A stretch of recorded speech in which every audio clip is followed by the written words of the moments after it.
Okay, I'll do all this stuff. Okay. All right, so I've just I pressed the button to go live. All right, we are live. Hello, everyone, joining us for this live streaming of Keeping Karlsson number 478. We're getting up here. You'll notice I'm not here. We got Steve Laidlaw, an awesome ringer here to cover for Brian. So yeah, I'll get started in just a sec. I don't know why I made the decision actually to start the live stream before starting my recording, but I'm just going to do that right now. And I'll record also. Okay, got that. Record on this computer. Okay, I think I have everything ready to go. All right. So yeah, Steve, I guess I'll just get into it. Like I said, I'll I'm editing, so let me know if you need to take a break or if something's going on or whatever. Yeah, will do. Okay, sweet. All right, I'll start. Yes!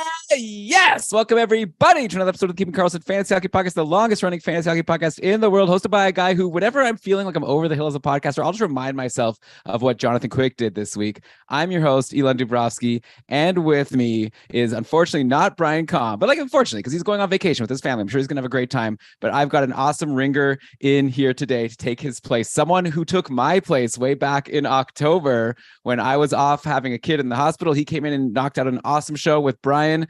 Now he's here with me. It's one of our favorite fantasy hockey projectionists, former Dauber Hockey managing editor, and host of a really great podcast series where he redrafted a bunch of NHL entry drafts. I really enjoyed listening to that back when it was happening. It's the great Steve Laidlaw. Steve, welcome back to Keeping Karlsson. Oh, thank you so much for having me, Elon. Excellent introduction as always. And I think I finally, found my place in podcasting, which is as a pinch hitter. Hey, I mean, you always do really well, and it's you just keep yourself fresh in people's minds. So when you come up with those projections, they'll want to go and get them. And yeah, I was talking to you before we started recording that it would have been fun if I went back and listened to all your takes back in October, so we could have talked through what you got right and what you got wrong. So we'll have to get you back on next year to go through that project. But yeah, a lot has obviously changed, and we're already now in March, and for most people, we're heading into the fantasy playoffs. Believe it or not, at least in the Keeping Karlsson Ultimate Patron Fantasy League, which I think we use a pretty standard setup. Our playoffs start next week for the quarterfinals. So now is the time where we've probably lost a lot of listeners, anyone who's been eliminated and doesn't care anymore, but people listening have a lot at stake. So we're going to have to really try to give them some good advice. So I was thinking we can just try to do a classic check-in on just every team in the league. We'll see how far we can get. I've got one take at least from each team, and we'll get your thoughts, and we'll try to give people some good advice when they're deciding who to add from those teams, who to maybe consider dropping. Yeah, that sounds like a great plan. And I don't know how you're doing in your leagues, but I am in the playoffs starting next week for all my leagues. All of them. How many is that? So it's going to be terrifying. 3 of them. So I've got first place locked up in my 1-year leagues, and then I got probably coming in third for the regular season for my keeper league. So it's looking decent. I've got some cautious optimism, but I'm ready for it to all go terribly wrong and a hellfire of terrible goaltending. Well, that's all. You'll see as we go through this. There's just going to be a lot of questions this goaltender is all of a sudden doing good, and this goaltender is all of a sudden doing bad. How could we have ever predicted this? And hopefully that doesn't end up sinking you. Hopefully you get the lucky end of the goaltending. Are these all 1-week matchups that you're going into, or do you have any 2-week matchups? It's just 1-weekers. Oh man. Okay. So this is going to be a big week for you. You better, take off of work or whatever so you could focus. I'm in 3 leagues myself. One of them, 2 of them have 2-week matchups, and I'm in the semis in one, and I'm in the quarterfinals in one. It's looking like anyways, I don't want to jinx anything, but I'm doing good in those 2 leagues. Then we have the Keeping Karlsson Ultimate Patron Fantasy League, where I'm in tier 1, and this has not been a very good season, and I'm right now fighting to not come in 13th, so at least I could make the consolation playoffs, and I need some luck. I'm going to need Matthew to beat Lewis today. Oh no, circling the toilet bowl. Yeah, but hey, if I could just get 12th place, then I make the consolation playoffs. Next thing you know, I win the next 3 weeks. Then I'm in 7th place. Not too bad of a result. So, I'm trying to be optimistic here, but injuries make it difficult. Not that that's my only excuse. I could also make the excuse that I was, early on, I had some things going on, which is why you were coming on the podcast. But anyways, okay. like I said, I have 32 teams I want to get through, so we should probably dive into it here. I'll mention quickly that we are presented by your former employer, I guess, dobberhockey.com, where you did an awesome job doing daily ramblings, and all the writers there just as high quality as Steve Laidlaw, believe it or not. It's a really great site. And also I use the tools over at Frozen Tools to prep. So very happy to say we're presented by Dobber Hockey. But okay, I was thinking the way I could go through this is I ranked all 32 teams by, I think, who has the best schedule just for next week. Since I think right now people aren't thinking long-term. We're thinking just for next week pretty much. And the best schedule next week, I talked about this also on a podcast yesterday, the matchup maximizer. But now we can go into more details. Yeah, the Buffalo Sabres are the only team that has 4 games all on light days. It's a typical week, Tuesday, Thursday, Saturday, super busy. Monday, Wednesday, Friday, Sunday, very light. So if you're looking at a streamer to add, you're definitely going to want to look at someone on those light days because you probably are already full on the busy days. And yeah, Buffalo gives you 4. And the news out of Buffalo is that Alex Tuch is back at practice.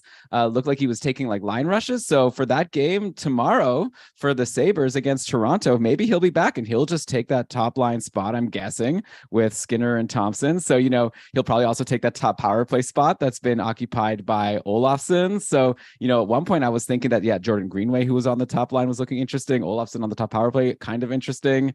At this point, we kind of get back to just our typical Sabres, which are, basically the top power play guys: Cousins, Tuch, Skinner, Thompson. You got, though Dahlin is day to day though. So I guess Owen Power could be interesting. But yeah, are you with me that with Tuch back, there's not really much fantasy value outside of that top power play? Yeah, not necessarily, but you hit the 2 words on the head. Owen Power. If Dahlin is out in the 3 games that he's missed, Owen Power, 4 assists, 10 shots, over 23 minutes a game in those games. So if Dahlin is out, then Owen Power could be a matchup tilting option for you. Heaven forbid Dahlin's out the entire week. He's been an absolute monster for people, including myself. But if he is, then Owen Power is your must-have replacement. Right. So you're looking back at stats from the last time Dahlin missed time and Power got on the top power play. And yeah, there was 3 games in a row with an assist. Since then, quieted down again. But yeah, like you said, it's all depends on that deployment. And yeah, so Power could be huge. So you're going to have to be watching the line combinations. You could go to Game Day tweets, follow at Game Day lines. We try to retweet things as we go. And yeah, so that's obviously going to be something very important to keep an eye on. Also in Buffalo, Eric Comrie is on the IR. So he's out for probably at least next week, maybe a couple weeks. So that leaves Lokinen and Craig Anderson. I'm assuming with these 4 games, is it fair to assume Lokinen gets like 3 of those games? Maybe a good guy to grab. Like before, when it was a 3-headed monster, it was kind of scary to add him, or maybe he would only get like 2 out of every 4 games max. But I would assume that Lokinen is going to get the majority now. Yeah, apparently Craig Anderson's only allowed to play 1 game a week. So right. that gives the rest to Lokinen. Yeah. Okay. So obviously we're not going to try to project how he'll do in those games. Goalies are tough. Those 4 games are Toronto, Washington, Philly, and Boston. So 3 tough matchups and Philly. So might be tough. And probably Craig Anderson gets the Philly game, I guess, if you're trying to manage this properly. Okay. So the next best schedule, I think, is over in Toronto. They go Monday, Wednesday, Friday, but then Saturday. So you're probably, going to be sitting someone on that Saturday, but still a pretty good schedule, especially to start the week. And unfortunately on Toronto, with Ryan O'Reilly out, they've been shifting up the lines, and the 2 people who seem to be in good situations, like, aren't producing. Like, you've got Alex Kerfoot, who's been playing with Matthews and Marner, but somehow doing nothing, even though Matthews, Marner, like Nylander, all like doing great. Some of the guys playing with him, Michael Bunting, somehow only 1 point in his last 6 games. He also had a cold stretch at the start of the year and then went off. So I'd be nervous to tell people to drop Michael Bunting because I worry it would just be a repeat of what happened before. But like, I guess he's saved by Toronto having a good schedule.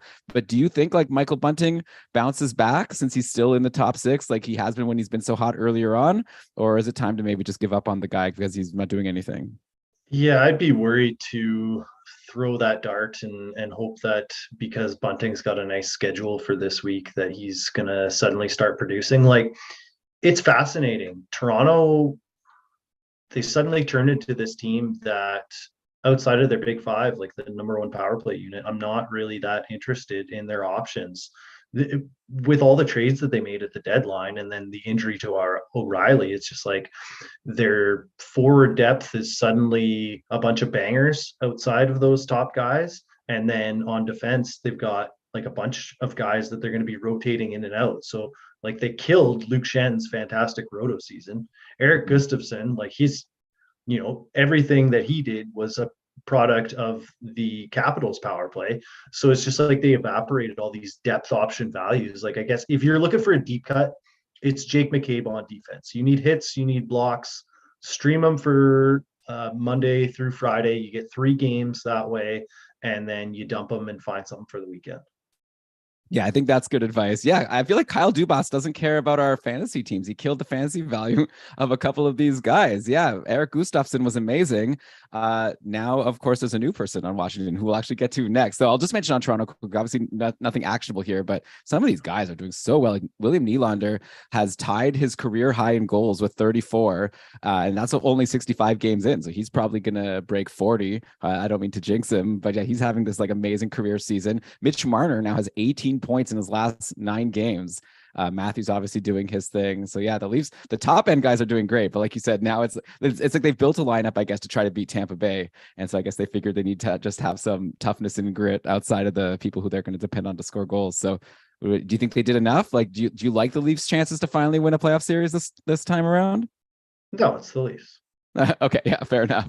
Yeah, so Leafs against the Lightning. Okay, but yeah, let's go to Washington. Also a very good schedule. Tuesday and then Wednesday, Friday, Sunday. You still got those 3 off-day games, and maybe you could fit, if you could fit someone in on Tuesday, it's just as good as these other 2 teams. And obviously the big name here that we have to discuss, Rasmus Sandin. He's now up to 8 points in 4 games on Washington. He's just like taken. Obviously, John Carlson's out, so Sandin's getting that top power play, and he's running with it. And the thing is, like Morgan Riley wasn't even doing that amazing on the Leafs top power play. I just wonder, like, was Rasmus Sandin always this good and the Leafs just didn't realize, and maybe they should have given an opportunity? Like, I'm just curious to get your take. Like, did you foresee that Sandin was going to be able to do this when he swapped teams? Yeah, it was like the number one take that I hit out as soon as I saw that trade go through. It was Sandin, like that red line going up, rocket ship, moon. Like, this guy's better than crypto in 2021. It is like, you can't see, but I'm pounding the table, like imploring people. He's a top 20 defenseman the rest of the way this year. Karlsson's not going to play. He's only 50% owned on Yahoo.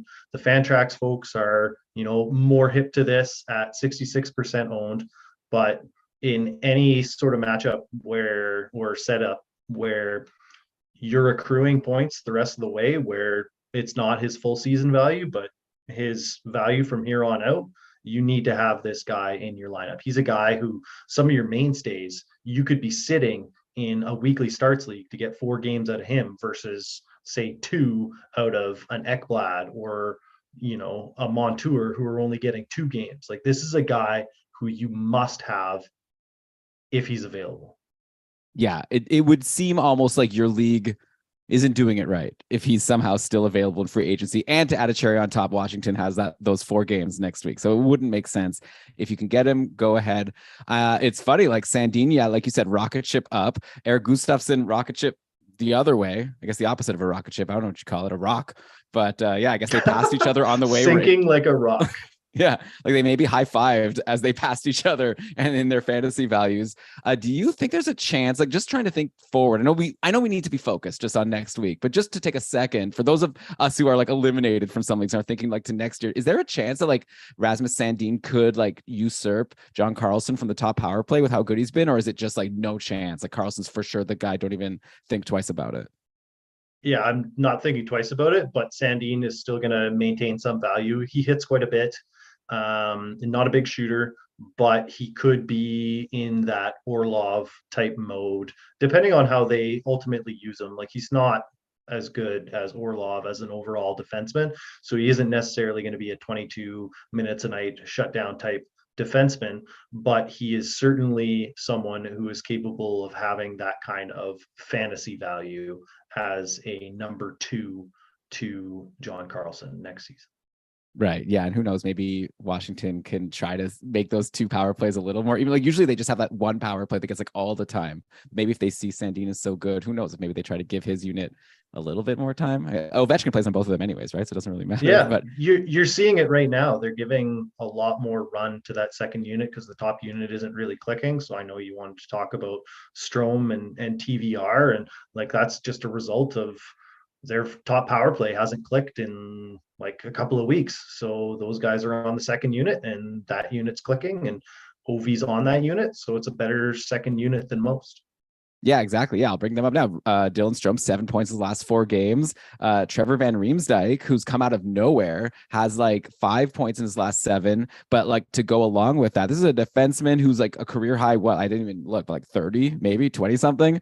Trevor Van Riemsdyk now, like I said, he's getting points. Also, like around 3 shots per game to go along with all of his blocks. He was good for blocks all year, but just out of nowhere, I don't even know where did this guy come from. I guess it was just like this improved opportunity, and now Washington has extended him 3 years of 3 million when he's only making like 800 or so thousand right now. So he really earned himself some money just in this past month or so. So good for him. Is there any chance? I actually have TVR. I added him in my Dynasty Cap League, like for blocks, like before all this happened. And that has been a godsend, like going into my fantasy playoffs.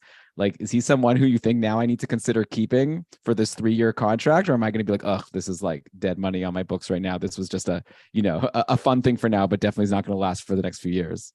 Oh yeah, you don't waste $3 million that you cap on that.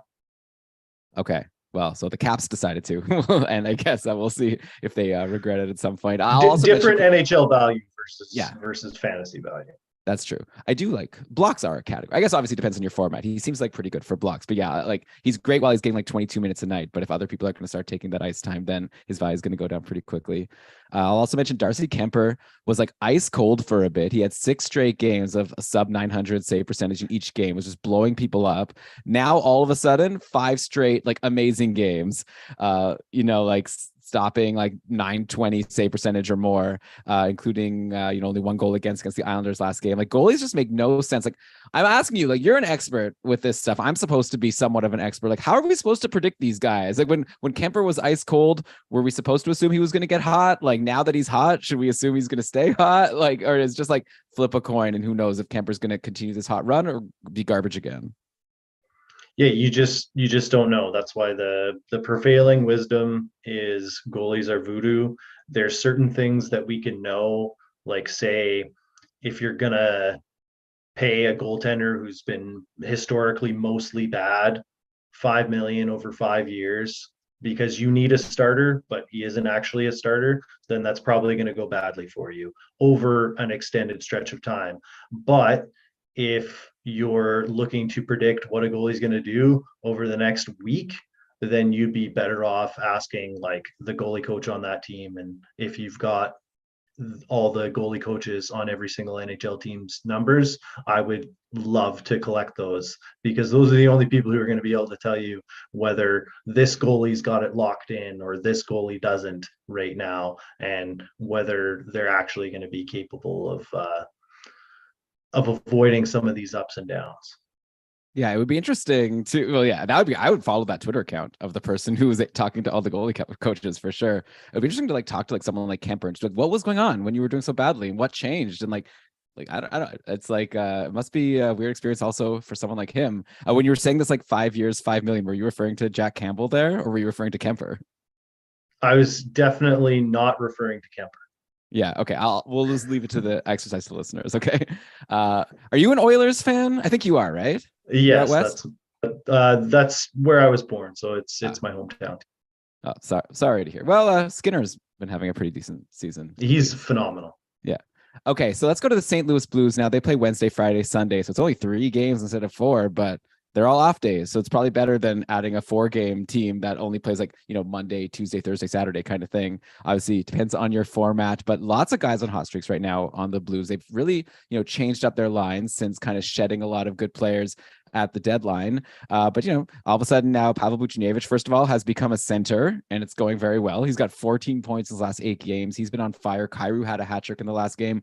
Rob Thomas looking good. So we've got some like mainstays are doing well and they've been spreading out their offense. So all of a sudden there's all these Blues players who are interesting and like on lines with good players. Like in the last game, they were rolling with Kyrou, Thomas, and Alexei Toropchenko. So Toropchenko is maybe someone you could be interested in because of the guys he's playing with. Buchnevich was playing with Verana and Kasperi Kapanen, Jakub Verana, who is finally getting some ice time and like pretty good, even like second line and like he's getting some power play time. Then we have like Braden Shen's been playing with Brandon Saad, who's doing pretty well lately, and Sammy Blay, another person actually who I added in my dynasty league just for hits. And all of a sudden he's getting, I'm getting some luck. I'm not going to say that there's not some luck in fantasy hockey, but it's always nice when you add someone for a peripheral category, then all of a sudden they're on a line that's doing some scoring. So like just looking, I know I've thrown a lot of names at you here, but like, assuming that you can't get like a Shen or a Thomas or a Kyrou or Buchnevich, we have all these other names of Blues that have a pretty good schedule next week and are playing with good players. Is there anyone that like stands out to you as like the most interesting? So of like Saad, Blay, Kapanen, Vrana, Toropchenko. Well, I think they just changed their lines while you were talking. So Oh, damn. it could all be in the blender. But no, two names stand out. Since Vrana joined the team, he's got 13 shots in 3 games. The talent has always been there. Not really sure what the situation was in Detroit, but he scored like a maniac while he was healthy when he was there. And that's what he does everywhere that he goes. So I'm certainly very intrigued in Jakub Vrana. And then you mentioned Blay, 4 hits per game since he rejoined the Blues. So if you need hits, that's a very good resource. Yeah, and Vrana, I should mention, while you were talking, he scored a power play goal. So there you go. His first goal, I guess, as a St. Louis Blue, assisted by Kyrou and Braden Shen. So Verana's getting very good deployment just by seeing the names who assisted on the power play. And so, yeah, if you can get him, if he's still out there, I don't know, maybe you can wait till Wednesday, stream someone in who plays Monday, Tuesday, and then swap over to Vrana for Wednesday, Friday, Sunday, or maybe you just grab him now because that's a pretty good schedule. On the downside on St. Louis, somehow Torrey Krug not getting in on any of these points. I told you about all these guys on hot streaks. Krug just 2 points in his last 9 games going into today. And so far, he didn't get in on this power play goal. We're looking at 24 points in 47 games overall on the season for Krug. Like he's missed a lot of time to injury. This is his worst point pace since like way back when he started over on Boston. Do you think like this is kind of it for him, or would you still believe in a bounce back coming? So I've got to confess something here. I do not have very much style. And I really haven't grown since I was like 13 years old. So I have a whole bunch of shirts that are over 20 years old and still fit me. And every year, those shirts get a little bit more tattered, a little bit more frayed, a little bit more stained. It just like some of these shirts, they're at the point where like I can't wear these on a first date. I'm not even wearing them to work anymore. Like they're just used up. And a lot of people would be sensible. They would cut them up, use them as rags. They would donate them if they were still in good enough condition, or they would just throw them away. My point is, my shirts are in desperate need of being replaced, and so is Torrey Krug. I forgot about the Steve Laidlaw experience and the good analogies. So there you go. Yeah, you would say definitely if you have Torrey Krug and Rasmus Sandin is out there, you definitely want to throw out your tattered shirt and get the new exciting one in Sandin. Absolutely. Okay. I'm with you for sure. By the way, it looks like I got that wrong. Second goal on the Blues for Vrana. So just rolling here. Thanks, Sam, in the chat for correcting me. All right, next schedule on my list of a pretty good, same schedule as St. Louis, actually. Wednesday, Friday, Sunday for the Anaheim Ducks. I want to talk about their goaltending here. John Gibson doing Darcy Kemper impression in that he was terrible for a lot of time. And now all of a sudden lately, Gibson has been great. Like in some leagues, better than Kemper because he's got like 5 quality starts in his last 6, and like he's stopping, like he's getting so many shots against, so you're getting so many saves. Like if your league counts saves, Gibson's got to be among the top lately. He stopped 36 of 37 versus Calgary on Friday. Would you be comfortable, like if you had, you said you're in 3 leagues in your playoffs, do you have Gibson in any of them? And if you did, like if you don't, but like if you did, like would you be comfortable riding him, or would you just be nervous every single game that he's going to totally blow you up? Are you familiar with the parable about the scorpion and the frog? Yes. So there it is. Don't trust John Gibson. No, I mean there's some people who are going to have to. Like it's Sunday. If there's no other options, you need a goalie start. You got to fire away. Like what you take your chances there. But if I'm the frog, I'm swimming across that stream without the scorpion on my back. Right. So you would rather just let someone else maybe take the risk. It's just like a high risk, high reward. We can't predict, but it's nice to see him doing well. I'd still love to, at some point in my lifetime, see what John Gibson could do on a good team. and see if he could be like among the top goalies in the league. Like I have this hunch that maybe he could be, but I don't know if we'll ever see it before he like is out of his prime. If maybe he already is. Anyway, one day, perhaps. Vejmelka also, by the way, is another goalie who I'd love to see on a good team and see like how good he can do.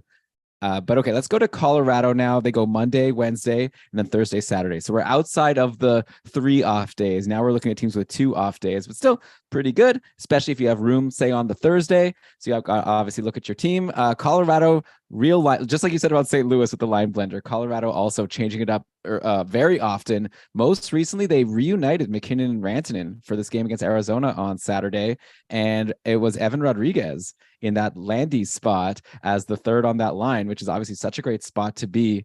Obviously, there's no chance that this like, or I should say, there's no like way to know if this is going to hold. But if it does, got to imagine that would make Rodriguez like super intriguing. But again, it could change mid game on Monday. So I wanted to bring it up, but I'm imagining you're going to say that you're not going to like put too much faith in Evan Rodriguez holding the spot. No, like Colorado's inaction at the deadline, it left them really shallow on options. So yeah, Rodriguez, he might be in a spot one night where he's on that top line and it's a good opportunity. If you're in a weekly starts league, you don't want to be relying on anyone outside of the big 5 that are on their top power play unit. So Lehkonen, Nichushkin, and then you mentioned Rantanen, McKinnon, and Makar. And outside of those guys, it's really very circumstantial. So if you're looking for a one-off stream, then maybe Rodriguez is interesting if he's still on that top line come one of those off nights. But otherwise, it's surprisingly thin. Right. Yeah. So, but they're like, it's so tempting because they're such a strong team. Like they have the capability of scoring so many goals. They have a pretty good schedule coming up for the rest of the playoffs. So I know a lot of people are loading up on their Avs, but like you say, it might get frustrating if on some days, for example, you're probably not super stoked for like your Lekkonens and your Nichushkins right now to be away from both McKinnon and Rantanen, but you hope that it changes, or they're pretty good players. So they'll still probably be able to do something for you, but not maybe as good as playing with one of those superstars. So I guess, what is that? We've done like 4 or 5 teams. I think we're doing pretty well for time here, but we're gonna take a quick break. We'll be back. We'll go to Columbus next. You're listening to Keeping Karlsson. I'll just keep throwing in these breaks whenever, but I'll just keep going. Let me know if you want to break yourself at any time, Steve. But this is awesome so far. Okay. All right, we are back. Next up, I want to go to the Columbus Blue Jackets, who also play 4 times with a couple of off days, kind of the flip of Colorado. Colorado is Monday, Wednesday, and then Thursday, Saturday. Columbus is going to go Tuesday, Thursday, and then you got Friday, Sunday with the off days coming at the end of the week. If you were excited to jump on Elvis Merzlikins after Korpisalo got traded, thinking that you were going to get a lot of volume, unfortunately, that's not going to happen because Merzlikins has returned to Latvia to be with his ill grandmother. So obviously wishing him and his family the best. In the meantime, the Blue Jackets have Michael Hutchinson, who, like, with all that craziness with Jonathan Quick and Korpisalo, somehow Columbus ended up with a goalie who, like, in my head is one of like the least reliable goalies that I could remember. Like, I still remember that time that Colorado looked like they were going to be a cup winner, and then all their goalies got hurt and they were relying on Hutchinson. And it was kind of like, well, better luck next year. But he has not been good, not surprisingly. 4 goals against on 23 shots versus St. Louis. He also led in 5 goals versus Pittsburgh on Tuesday. So there is this other guy in the system, Daniil Tarasov, who I know a lot of prospect people are pretty high on. So I'm guessing he's been called up. I assume he's going to get a chance to shine. I'll be curious to see how many games they each get next week between Tarasov and Hutchinson. I feel like if Columbus really cared about winning, they would play, like Tarasov 3 of those games, but maybe since they don't really care, maybe they'll just go 50-50. Are you interested in any of these goalies, or is this much worse than even a John Gibson situation?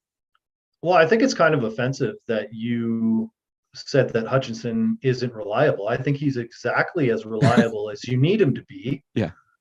If you're engaging in a tank for one of the most famous prospects to come along in quite some time. So I think that they would be foolish to give Tarasov more than a taste. You give him a taste because this is an opportunity, and he got called up. So reward him with having been called up. Give him a game, but don't destroy him by whatever that hot garbage team you have is playing in front of him for too much time. So as far as Columbus is concerned, unless we're talking about Boone Jenner, I don't want to talk about the Columbus Blue Jackets.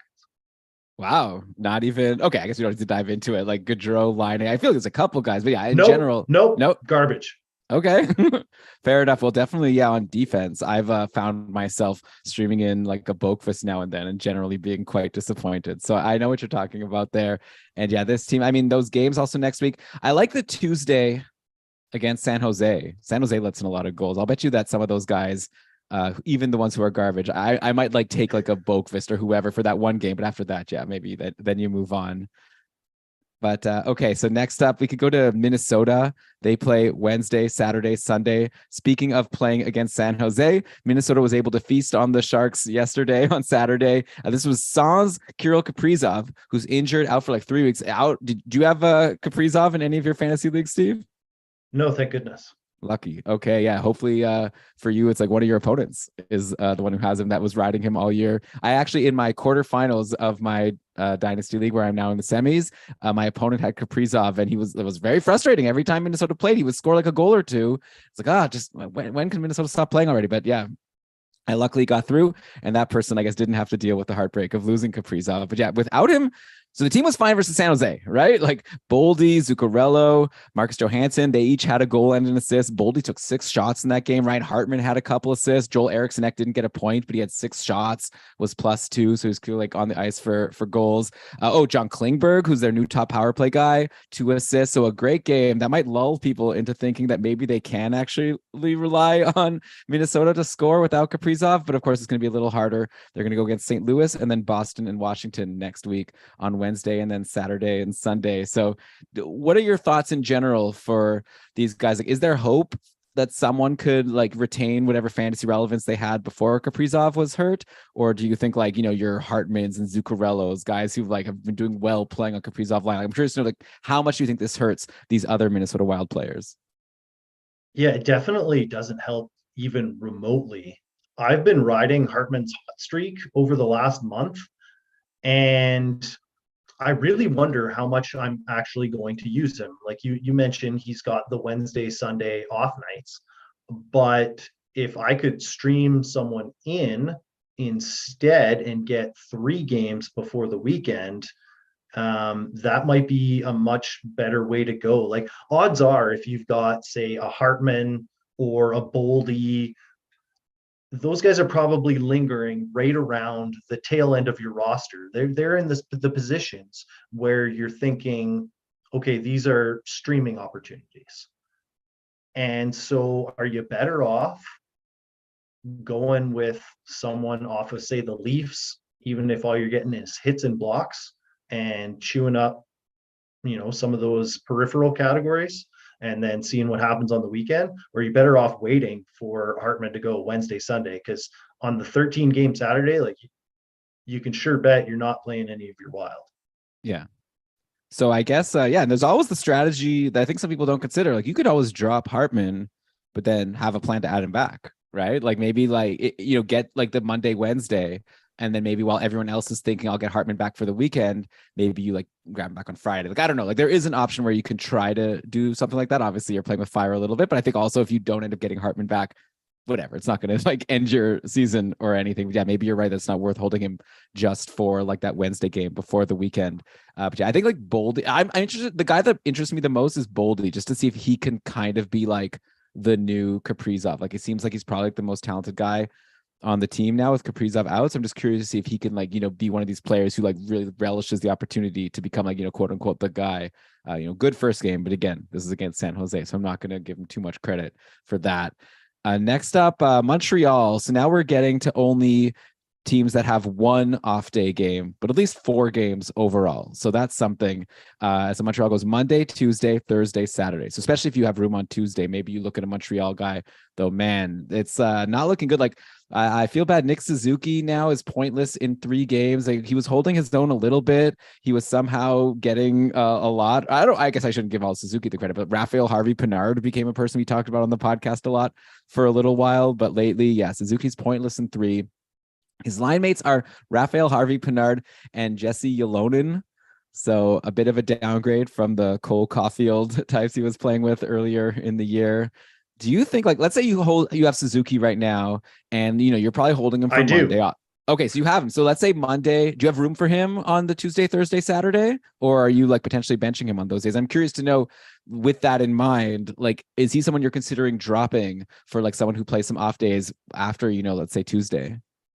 Definitely after the Tuesday, he is on the cusp of being dropped. And really, it's not just this week that Montreal locks into that Saturday, Thursday, Tuesday schedule. Like it's going into next week as well. They've only got 3 games next week, and it's all on those common nights. So you could find yourself in a situation where you're really grasping at straws to try to get Suzuki into your lineup after Tuesday. So I could see making that dump. But certainly, if he's in your lineup, you want him for the Monday, Tuesday, because, well, he's already there. Presumably, if you've been riding with him and still are riding with them, a lot of that is probably because you have face-off wins. If you don't, then he probably found his way to the waiver wire. Yeah, I mean, I'll be honest, I have him on that team I was telling you about where I'm fighting to stay out of the basement. Obviously, it's been one of the reasons why the season hasn't gone so well for me. Is Suzuki, had a great start, and then just, once the injuries happened, he's really fallen off. And yeah, that last game against New Jersey, definitely didn't enjoy the 0 goals, 0 assists, 0 shots. That's obviously never fun. So yeah, maybe next year he becomes a bit of like a sleeper once everyone is healthy, but because I think he's like a great player, but obviously you need someone to play with. And yeah, not looking good for him. And I agree with you. I think he's unfortunately a drop, like any Habs forward or defense. Maybe like Mike Matheson is worth holding. Yes, Yeah. Aside from him, I'm not sure if there's anyone Matheson else. is a highlight for me. The guy has averaged 2.5 shots, 1.5 hits, 1.5 blocks per game. He's averaging over 24 minutes a night. He's getting those top power play minutes. He's over a half point per game. He's not a top 20 defenseman. He's not up there with Sandin, but he's certainly very valuable. Only 33% owned in Yahoo, 59% in Fantrax. Yeah, no, it would be surprising also if a serious league has Matheson still in free agency, especially now, like for Monday, especially if you have room and you could fit in like Monday, Tuesday, Thursday to start next week, get those 3 games in like, in 4 days. And then I guess you can reassess moving forward after that. Another defenseman on the team who's back, he was out for a while, so maybe people forgot about him, Caden Gooley. He had a goal and assist versus the Rangers. This is obviously a deep cut here. No points versus the Devils, but he did have like 2 shots, 4 hits, 2 blocks. So if you need peripherals, I think that Caden Gooley's someone to look at. He's playing big minutes. I know that Habs fans think that he's like going to be their future like top defenseman. So nice to see him getting an opportunity here. And yeah, for peripherals, I think he's kind of interesting. Maybe a Trevor Van Riemsdyk type. Yes, I very much like the Gooley option as a streamer for your Monday, Tuesday, and then you dump him after that. Bang out those first 2 quick options. Another option for that is Josh Anderson, still available in a ton of leagues. Get a couple of quick games and then flip over to someone else. Yeah, and Anderson's like solid for hits always. So even if he doesn't get you a point, he'll help you with something at least. I'm with you there. Okay, Dallas also goes with 4 games starting on Monday, and then maybe you drop or maybe you hold for Tuesday, Thursday, Saturday. Oh yeah, so Monday, Tuesday, same as Montreal. Sorry, Monday, Tuesday, Thursday, Saturday for Dallas. Wait, do I have this right? Okay, I wrote it weird. Okay, actually, I'm just gonna do an edit point here and make sure. Let me just actually say the right thing. I think I wrote it incorrectly. Oh yeah, it is Monday, Tuesday, Thursday, Saturday. Sorry about that. Okay. All right, next up, let's go to Dallas. Same schedule as Montreal. Monday, Tuesday, Thursday, Saturday. So another team where maybe you grab the early days and then you reassess. This team has already been such like a top power play, then everyone else isn't too valuable. Now Tyler Seguin is hurt with a leg injury. I don't think we've gotten an update yet on how serious it is, but Max Domi came in and was playing with Seguin. I think he was doing okay. Like Domi has points in 3 straight games now playing with the Stars, but now he's on a line with Marchment and Delandria with no Seguin around. I don't know. I feel like maybe I'm curious to get your take on Max Domi because he's having such an amazing season, like doing more than what anyone could have hoped for on that tire fire of a team over in Chicago. Now he goes to Dallas and he's really just like, it's hard to imagine. Like, no, it's been so long since anyone who's not on the top power play has done anything on this team. So is there a reason to believe that Domi can maintain fantasy relevance for our playoffs? Or do you think he's going to be a drop outside of maybe a light day game on the Monday, Tuesday coming up?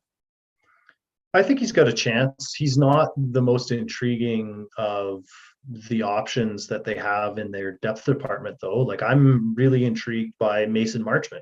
He went 3 months over 30 games without a goal. and now he's got 3 goals and 6 points in his last 4 games. Some of that with Domi.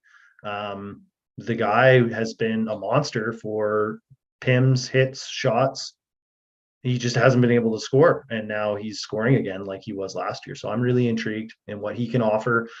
You'd be in tough to get him into your lineup on some of those denser nights later in the week, but deeper leagues, you could definitely use a guy like this, and he's available on a ton of waiver wires because he went 3 months without scoring a goal.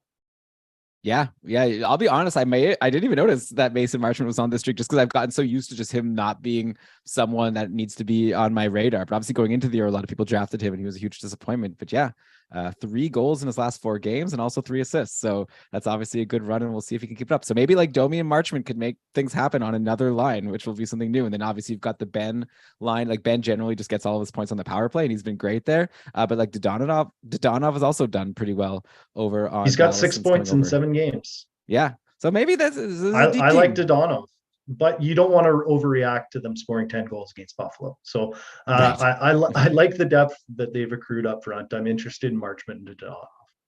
Okay. I'm with you. So yeah, an interesting team. We'll see how they do in the playoffs. The West is kind of shallow. So Dallas could be a team that we end up talking about for a while. I wouldn't be surprised if they could repeat what they did a couple years ago. Like outside of Colorado, would you concur with me that Colorado is probably the front runner in the West? And like, I'd be curious to know like who would be your second pick or your first pick if you don't agree on Colorado. I mean, I guess you go with Colorado because they won it last year, and the year before they seemed like the top dogs, but like there's no one running away with it. And even though Colorado's top talent is very proven, like I'm perfectly prepared for anyone to come out of the West. Yeah, it'll be fun to watch. I mean, the East will also be fun to watch. I mean, we're hockey fans here. I feel like we'll enjoy all these series. It's always fun when we get to that first round of the playoffs. But okay, let's go now to Boston. Another 4-game schedule next week. This is Tuesday, Thursday, Saturday, Sunday.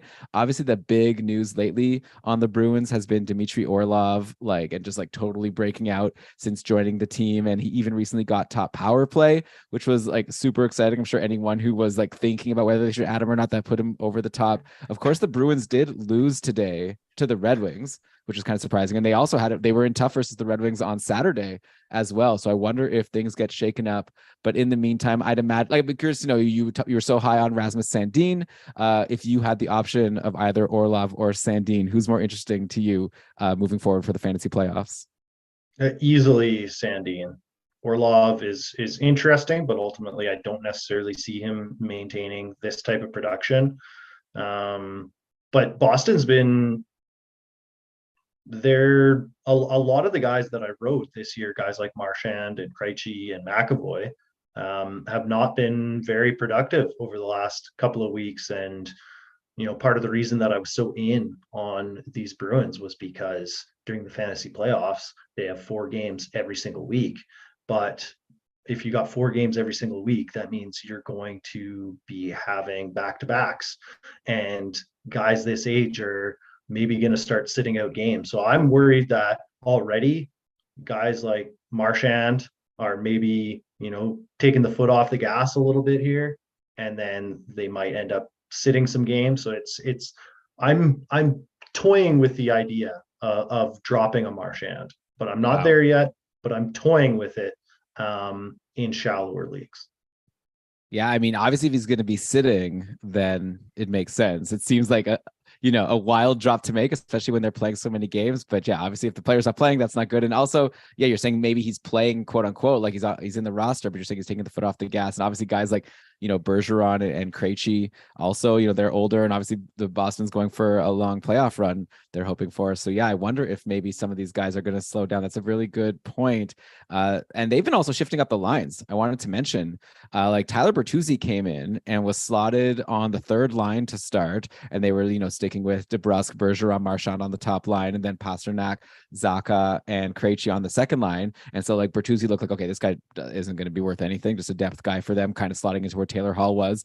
Then on Saturday, Bertuzzi, I saw in the line combos, he was on the 2nd line, and Zacha went to line 3. And then I see today, mid game, I guess they were losing, they swapped it up again, and Bertuzzi played a lot of time with Marchand and Bergeron on the top line.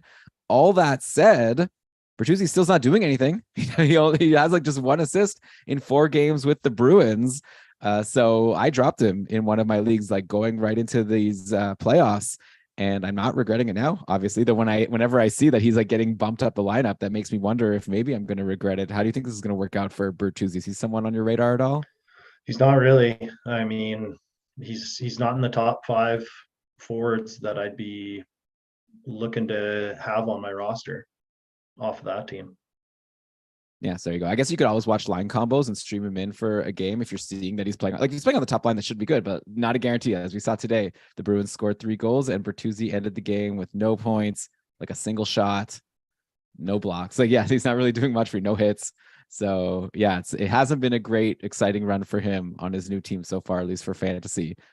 Okay, next up we can go to Nashville, another 4-game team next week, Tuesday, Thursday, Saturday, Sunday. Philip Forsberg is still out. So they've been rolling with some lines of like just some like wild names. Like it's pretty crazy how shallow this team is when you don't have Philip Forsberg and then Granlund is gone. Like you look at these lines, like you have Matt Duchene as the big name. He's been playing with Cody Glass and Phil Tomasino. And then what is even the second line? I don't know, like Sherwood, Novak, and Luke Evangelista, and Colton Sissons with Trenton and Cole Smith. Like, these are like really like no-name guys here. Tommy Novak, we've talked about on the podcast before. He had a good run. Kiefer Sherwood, I just want to mention his name as someone where, again, like one of these guys where if you need hits, Sherwood had 8 hits in Nashville's last game against LA. So he's someone to keep in mind. But I guess my question to you, Steve, since I don't want to just ask you to, well, I mean, feel free to tell me if there's one of these random names that really excites you that maybe is not on my radar, but I'm curious to get your take on Kevin Lankinen, who just had a really great game against LA in the shootout yesterday. Only let in 1 goal in that game. Lankinen's up to a 925 save percentage on the season. And granted, he's only played 15 games. And I know that like he's the backup. Maybe he's getting the easier games for the team when they want to have Saros in for the tougher competition. But for what it's worth, like if you look at just the raw save percentage, Lankinen's at 925, Saros at 917 in like almost triple the games. Lankinen just had his contract extended, so he's earned himself another year of gainful employment in the NHL, which wasn't like a guarantee. I think going into last year, I was like he was going to have to prove himself this year. Is there a chance that like Lankinen could challenge for more starts? Like looking at next week, like I said, Tuesday, Thursday, Saturday, Sunday, any chance that Lankinen gets like 2 of those games? Or is it for sure just going to be like he'll get one of the back-to-backs on the weekend and that's it? Nothing is for sure, but Nashville is probably still toying with ideas of sticking around in the race. So they're going to give Saros as many starts as he is up to starting, I would say. But Lankinen is definitely a worthy spot start option. As for their forwards, I'm fairly convinced that you made up at least 3 of those names. But Tommy Novak, only 6% owned. He's cooled off, but I think he benefits if Forsberg gets back in the lineup. You suddenly have that goal scorer that can make everything kind of click, and he'll get some points off of that. And then Sherwood, I don't think that's the only 8-hit game that he's had. He's on like a run of like 40 hits in, I don't know, the last like 7-8 games. There is some legitimate streaming strategy to be played there if you can get him in. Their schedule isn't as optimal as you want. It's lots of games, but like if you don't have the room to get Sherwood in, then it might be damaging anyway. But like I'm dabbling with the idea of dumping the hits god Radko Gudas to stream in Sherwood, because you're only getting 2 games out of Gudas on like the most stacked Thursday and Saturday. And depending on how many defense slots you have versus how many forward slots you can play, you might be able to get just way more hits out of a Sherwood. And that's not just this week. It's going forward. Yeah, no, I'm with you. I think that my first pick would probably be Sammy Blais. I don't know if he's out there for you, Steve, just because he has those 3 off-day games. But I feel like Sherwood and Blais are kind of interesting to me, like in a similar way, where they're both guys who like mainly you have for hits, but all of a sudden they're playing in like scoring roles, like getting some opportunity, like, playing like 14, 15 minutes a game when you'd expect something like that to play like 10 minutes. You look at like Liam O'Brien on Arizona. He also gets a ton of hits, but he plays like 10 minutes a game, never shoots the puck. Like Sherwood and Blais both are taking taking shots, like getting some power play time. If you look at like on Nashville's last game, Sherwood had 38% of the power play time. So a solid chunk, didn't get any power play points, but it's something. So yeah, I think there's definitely something there where if you can get someone who's like almost a guarantee for a ton of hits, plus like a small chance of giving you even something else, shots, like a point potentially, it's interesting. So yeah, definitely you don't want to completely disregard someone just because you hadn't heard of him before listening to this podcast. Anyway, let's take another quick break and then we'll just keep rolling. Steve, we're like going a lot faster. I feel like Brian and I need to re-listen to this episode at some point before our next one and see how we can keep this tempo going. We're going to get to these teams no prob. So we'll see how we do. Maybe take some notes. We'll see if we can keep it going. Back in just a sec. All right, so we've covered, I should have numbered these as I went so I could see how many teams we've gone through so far, but we've gone through a handful of them. We just finished on Nashville. I'm going through all of the NHL teams in terms of ranked by their schedule for next week, according to me, and I'm with my good friend and like fantasy expert, Steve Laidlaw, and we're now up to the New Jersey Devils. Another 4 games next week, Tuesday, Thursday, Saturday, Sunday, and New Jersey, obviously, like they made a big splash at the deadline. They got Timo Meier. I don't know, like in terms of though fantasy, like they haven't been doing as much as we'd hope, at least some of these guys, though I'm seeing right now, New Jersey is beating Carolina 3-0. And I was going to bring up Jesper Bratt as someone on a cold streak and ask you if you're concerned about it. He was pointless in 4 games and scheduled to play on a line with like Palat and Haula. So not with like a Hughes or a Hischier, which kind of concerned me a little bit. I'm seeing though, Bratt has 2 goals today. They're both assisted by Jack Hughes. So clearly something has changed. So hopefully, I assume your answer would have been not to worry about Jesper Bratt. Yeah, I mean, they were a slight panic team for me just because another team that I've really heavily relied upon all season. And with Jack Hughes, really, and Jesper Bratt both struggling since Timo Meier arrived. But that has flipped tonight, and you kind of knew that it would eventually.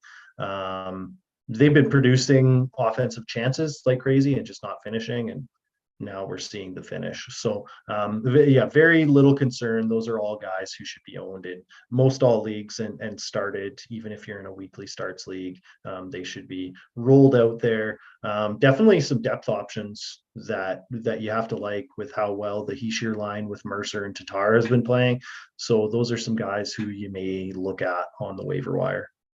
Yeah, so this top line now of today, Meier, Bratt, and Hughes has like all 3 of the goals, it looks like. And then, yeah, Hischier's been amazing all year. And Mercer is up to 20 points in his last 12 games going into today. He's riding a 12-game point streak. We'll see if he'll be able to extend it today.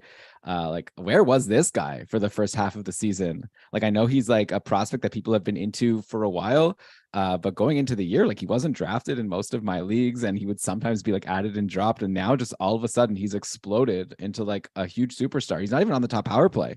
And he's getting all these points. So like, how for real do you think Dawson Mercer is? Like, is he someone that you're going to be, maybe not like 2 points a game like he has been lately, but do you think that he's going to be, well, he probably will be drafted really high in leagues next year. The question is, do you think he'll be like someone that's going to turn out to be a bust for people? Or do you think this is for real and maybe he'll fall because people are wondering if it was just a one-time thing and then they'll regret not just having taken him when they could have?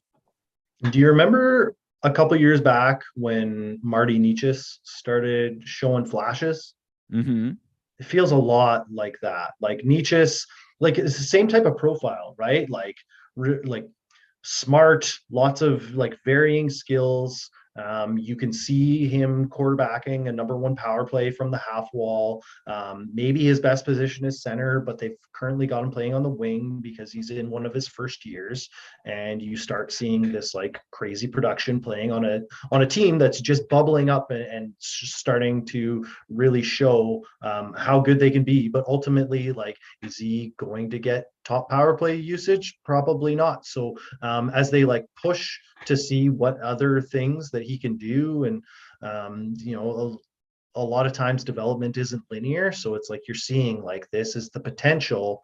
It could be another 2 years before Mercer is like full on doing stuff, or he's just legit from here on out. But I would lean more towards the Nietzsche's roller coaster model because the opportunity isn't going to be there the same way that it would be on a little bit of a weaker team. Like the forward crop there is so deep that it's going to be tough for him to get those top power play minutes that would help him to ride through any struggles he might have. Yeah, I mean, right now the top power play is Hughes, Meyer, Heischer, and Bratt. So that's a really tough group to crack. We'll see if Meyer comes back next year. Maybe he can get in over like a Palat or Tatar, who was getting some time earlier on. So yeah, for next year, I guess we'll have to see, like you said, like who's going to be there. But yeah, he's looking really good. And yeah, that Niches comparison is very interesting. We all know Niches had a real down year last year. Then this year he's just exploded. I actually had him queued up to talk about when we get to Carolina. Right now, though, maybe the Carolina talk will just be how they're getting killed today. And they also got shut out yesterday. So it's been a while since Carolina's scored a goal. We'll see if they score a goal by the time we talk about them. But one more thing on New Jersey, I was going to bring up Vitek Vanacek, who also is well, I mean, I don't want to jinx him here, but so far he's stopped 19 of 19 in this Don't game say against it. Carolina. Well, I mean, I don't Don't care. you say that word. Because there's someone listening that's like going to blame me because Vanacek, I'm you going know, to blame you. oh, it's for you. Okay, I apologize. All right, so I'm not going to say any magic words. I'm just going to say that going into this game, he was ice cold, 3+ goals against in each of his last 5 games. I'm wondering if this is just,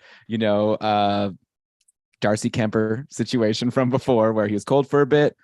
You would be dumb to, get rid of him because he's just going to bounce back. And that's just how goalies are. Like, it is worth mentioning that Akira Schmid came in and played the last 2 games for the Devils and he won them both. And they were really good, like 1 and 2 goals against. And Akira Schmid has 927 save percentage in his 14 games, very similar numbers to Kevin Lankinen. So if I gave time to Lankinen, I have to give time to Schmid here. But do you think New Jersey is going to consider like going to 50-50, or do you think it's for sure like Vanacek is their guy and they just gave Schmidt a couple games to let Vanacek, I don't know, like find himself, and now maybe he's going to bounce back a little bit? Oh, I wouldn't rule out the Devils giving Schmid more run. Like certainly every back to back he's going to be playing in, and maybe more because ultimately they don't want to burn Vanacek out down the stretch. He's going to be their number 1 for the playoffs. So it behooves them to keep him nice and fresh. So you're probably getting more starts out of a Schmid on a team that their playoff spot is all but locked up than you are from a Lankinen on a team that is still kind of fighting for it. Like you look at what Winnipeg's doing, like Dave Riddick, like he doesn't exist anymore. It's Connor Hellebuck every game, every back to back, both halves, doesn't matter. If Oh, I he thought Riddick needs was some playing help, today, but you're right. no, Hellebuck's in today. no, and it's been this way for like a couple of weeks. Like Riddick doesn't exist. The Chronicles of Riddick, like that's a story that was told decades ago. It no longer exists. It's Hellebuck all the time, and you're going to see that on teams that are desperate for points and teams that aren't. They've got a lot more flexibility to rest their starter, and so honestly, less is more with Vanacek.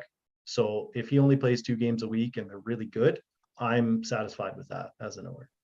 Sure. Yeah. If you get 2 games a week from a goalie in fantasy, that's good. It's more like when they have a 3-game week and then there's a risk that they'll only get one of those games. That's where you have to get nervous. Like how Arizona has kind of like totally been, going back and forth. And now they even brought in Prosvetov for some reason. And now like really hurt people who were relying on a couple starts from like, Vejmelka. But we'll get to them also. So we'll see what happens with New Jersey. By the way, it's interesting you say that Hellebuck is playing. I had a sit-start decision today in one of my leagues where I was deciding between Killorn and what's his name again? I don't know. Oh, now I'm gonna piss. What's that guy on Anaheim again? Oh, McTavish. Sorry, I was edit this out. Alex Killorn and Mason McTavish. And my reasoning for deciding to go with Killorn over McTavish was that I thought that Jets were playing Riddick. So I was like, okay, well, I might as well just play the guy playing against Riddick. And luckily, even though Hellebuck's in net, Killorn still scored. So everything worked out. And actually, it's okay to jump around a little bit, right, Steve? Like, we might as well just go to Winnipeg quickly and talk about Hellebuck, because you're saying that they're like, treating the situation like Riddick doesn't exist and just going with their sure thing in Hellebuck. But he actually hasn't been much of a sure thing lately. He's letting 4+ goals in each of his last 6 games, except for one of them where it was 3 goals. So he hasn't been super reliable lately. Just yesterday, he got the win. He led in 4 versus Florida. I was on 48 shots. So that's pretty wild that he's playing today after all, having such a busy workload just the game before. I'm seeing here Jets are up 3-2 over Tampa. So Hellebuck's only stopped 2 of 15, though. Sorry, has only stopped 13 of 15. Obviously, still a lot of game to go here, but yeah, it's a pretty wild choice. And I feel like on one hand, I'd be happy as a Hellebuck manager because I'm just getting all these games, but on the other hand, he might not play as well because he's probably getting a little tired. Yeah, it's probably going to hurt you. And I mean, the Jets have been in an absolute tailspin. That's why he's playing so much. And so it's kind of like this self-fulfilling prophecy or like feedback loop where they're tiring him out, so he's not playing as well, and then he's not playing as well, so they're having to roll him out there, and it just continues to spiral. But ultimately, like, he's one of the very few goalies that you're like, oh, this guy's like rock solid. You got to start him, and like he could implode in this last little bit against Tampa Bay, but like so far, like so good. And so you don't really know the night that he's gonna have a stinker. Like you have a stinker against like San Jose, and then have an awesome game against Boston. Like that's the caliber of talent that we're dealing with, but ultimately the position that we're dealing with.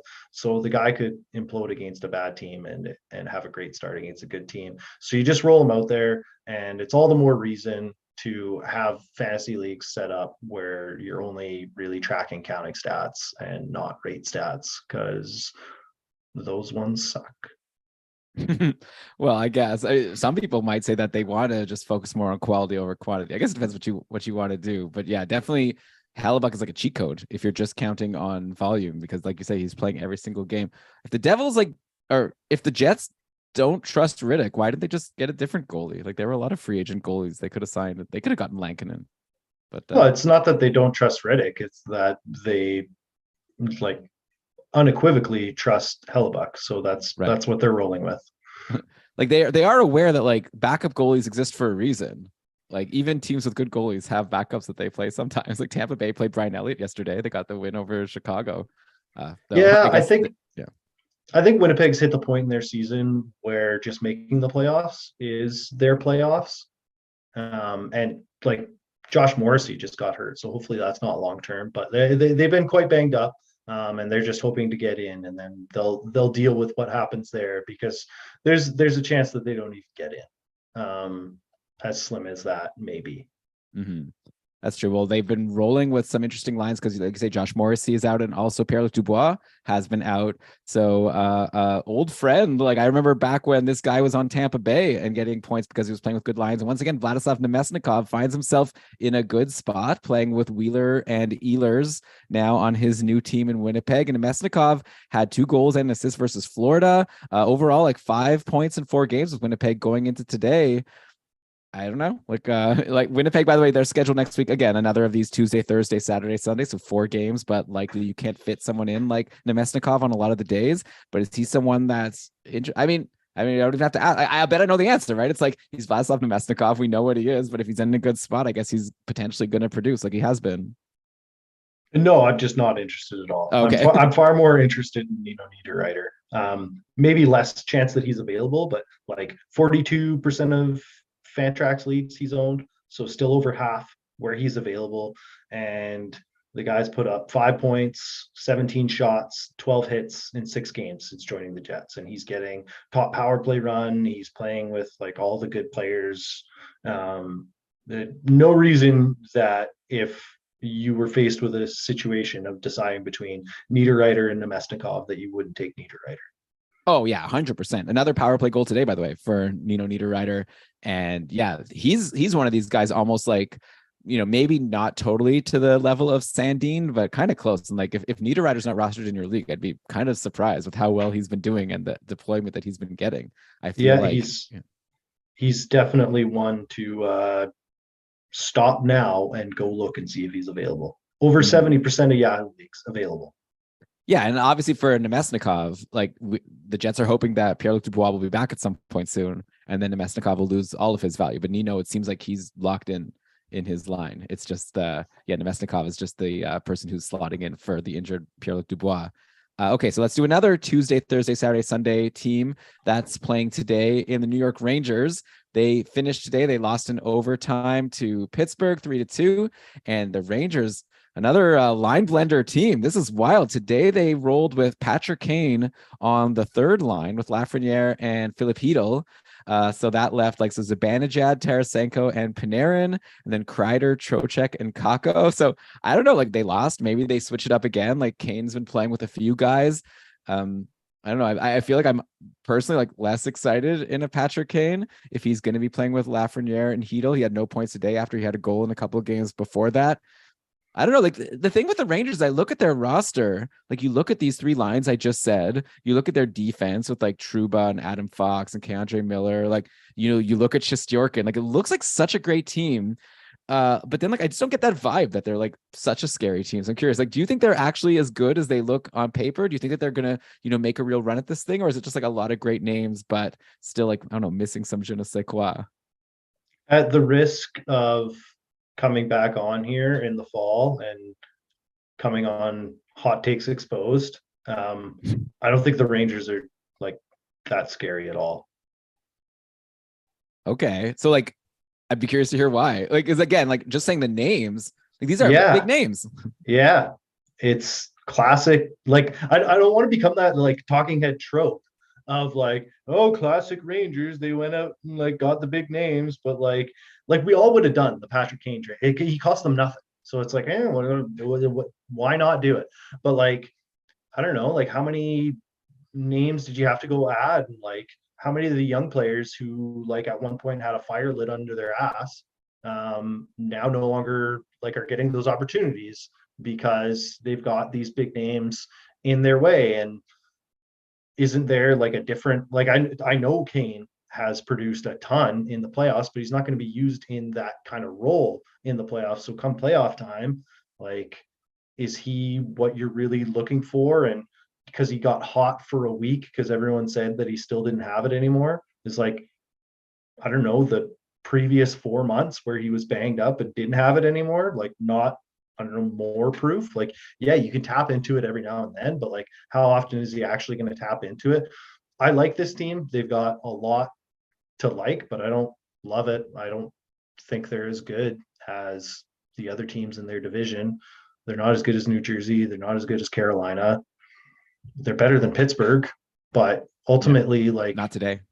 the Eastern Conference is a gauntlet. So they're at the bottom of that gauntlet for me.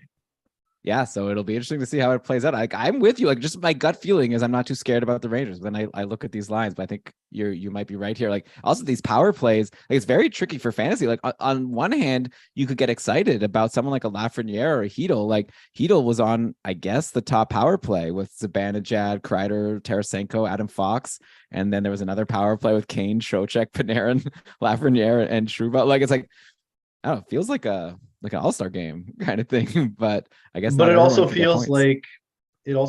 like they don't know, like they don't have the chemistry.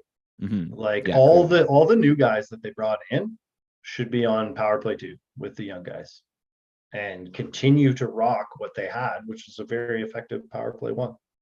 Yeah, for sure. Yeah, Kreider, Trocheck, Panarin, Zibanejad, and Fox was nothing to sneeze at. And now, yeah, they have all these new names. And yeah, they're trying to play with different things. So I guess we'll see if they lock something in before the playoffs. I think for now, if we're looking at line blender for sure. There's no point in me asking you, or are we more interested in Lafreniere because he's playing with Kane? Like, it doesn't matter because it's probably going to change for the next game anyway.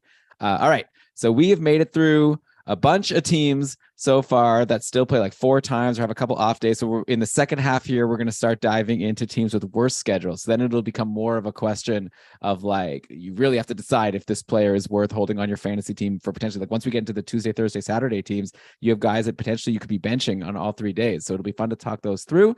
But I think we'll just take a quick break. We'll finish up with part 1 here.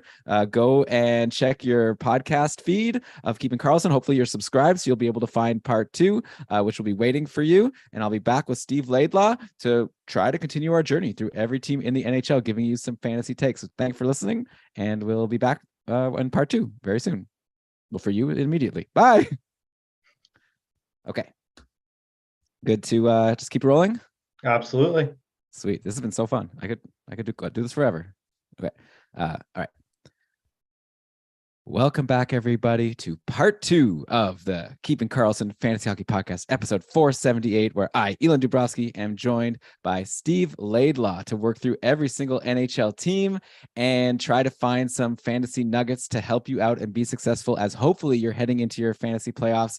Steve, it looks like I might be heading to my consolation playoffs in the couple in the league I was telling you about. So, I'm going to have something to play for, at least in all of my leagues. So now this advice Resurrected from the toilet bowl.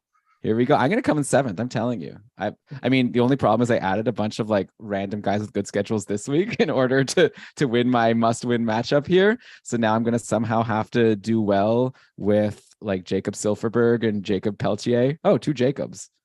Well, 2 Jacobs that I need to figure out what to do with now for next week. But anyway, we got more important things to talk about here. We've gone through to the Rangers. We still have a few more teams that play 4 times next week as we go through an order of strong NHL schedules to week ones. On Tampa, so Stamkos was hurt on Saturday, but it looks like he came back today to play for the Lightning, who, we were just talking about there in this game with Winnipeg, where it's currently 3-2. The Lightning have been recently rolling with their 3 studs all on the top line. Kucherov, Stamkos, and points. So leaving everyone else to kind of flounder, I guess, on line 2, though obviously it's been okay for Alex Killorn because he scored a goal today from that line with Cirelli and Hagel. Plus, Killorn has been on the top power play. So he is someone that I streamed in one league, and I'm happy to hold him for as long as he holds that PP1 spot over Hagel, who was there for most of the season.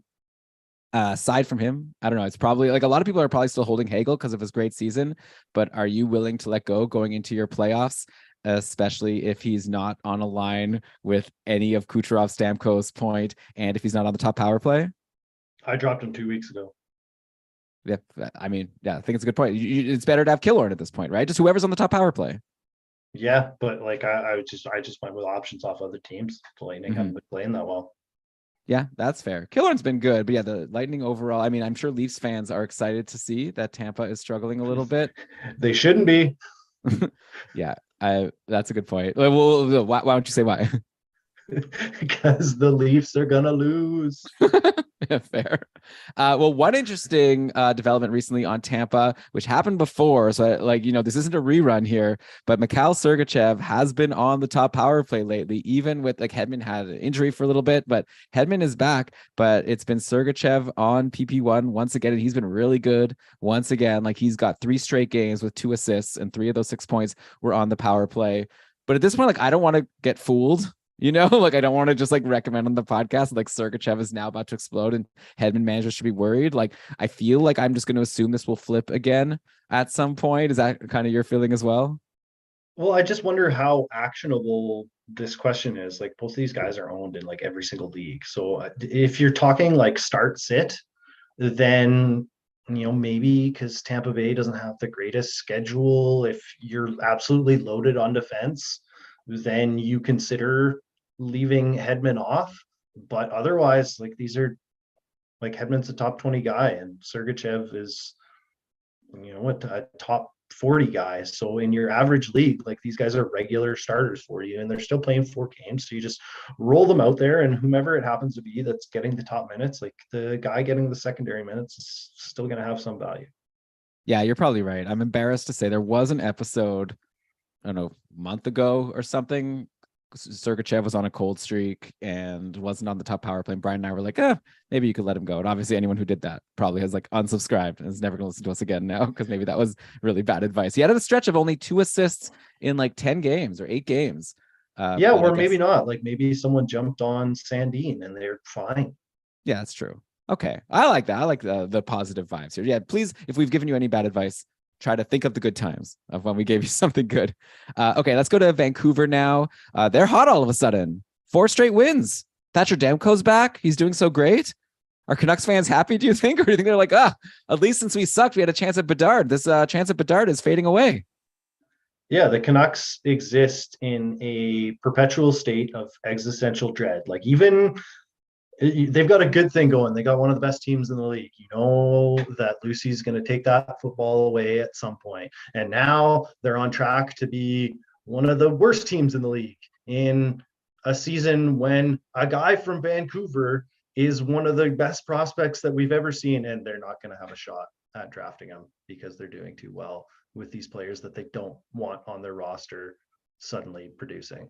It's that's Canucks hockey for you.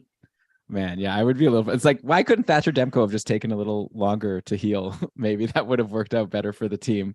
But yeah, now there are a lot of players that are super hot, like Andrei Kuzmenko, all of a sudden on fire. Like there was that stretch where he was getting like healthy scratch and then bottom six. Now he's back up playing with Pettersson, and 8 points in 6 games for Kuzmenko. So I'm super interested in him if he's somehow available to anyone. Beauvillier, since being traded, was looking really good. Kind of cold lately though. Only 2 assists in his last 5 games.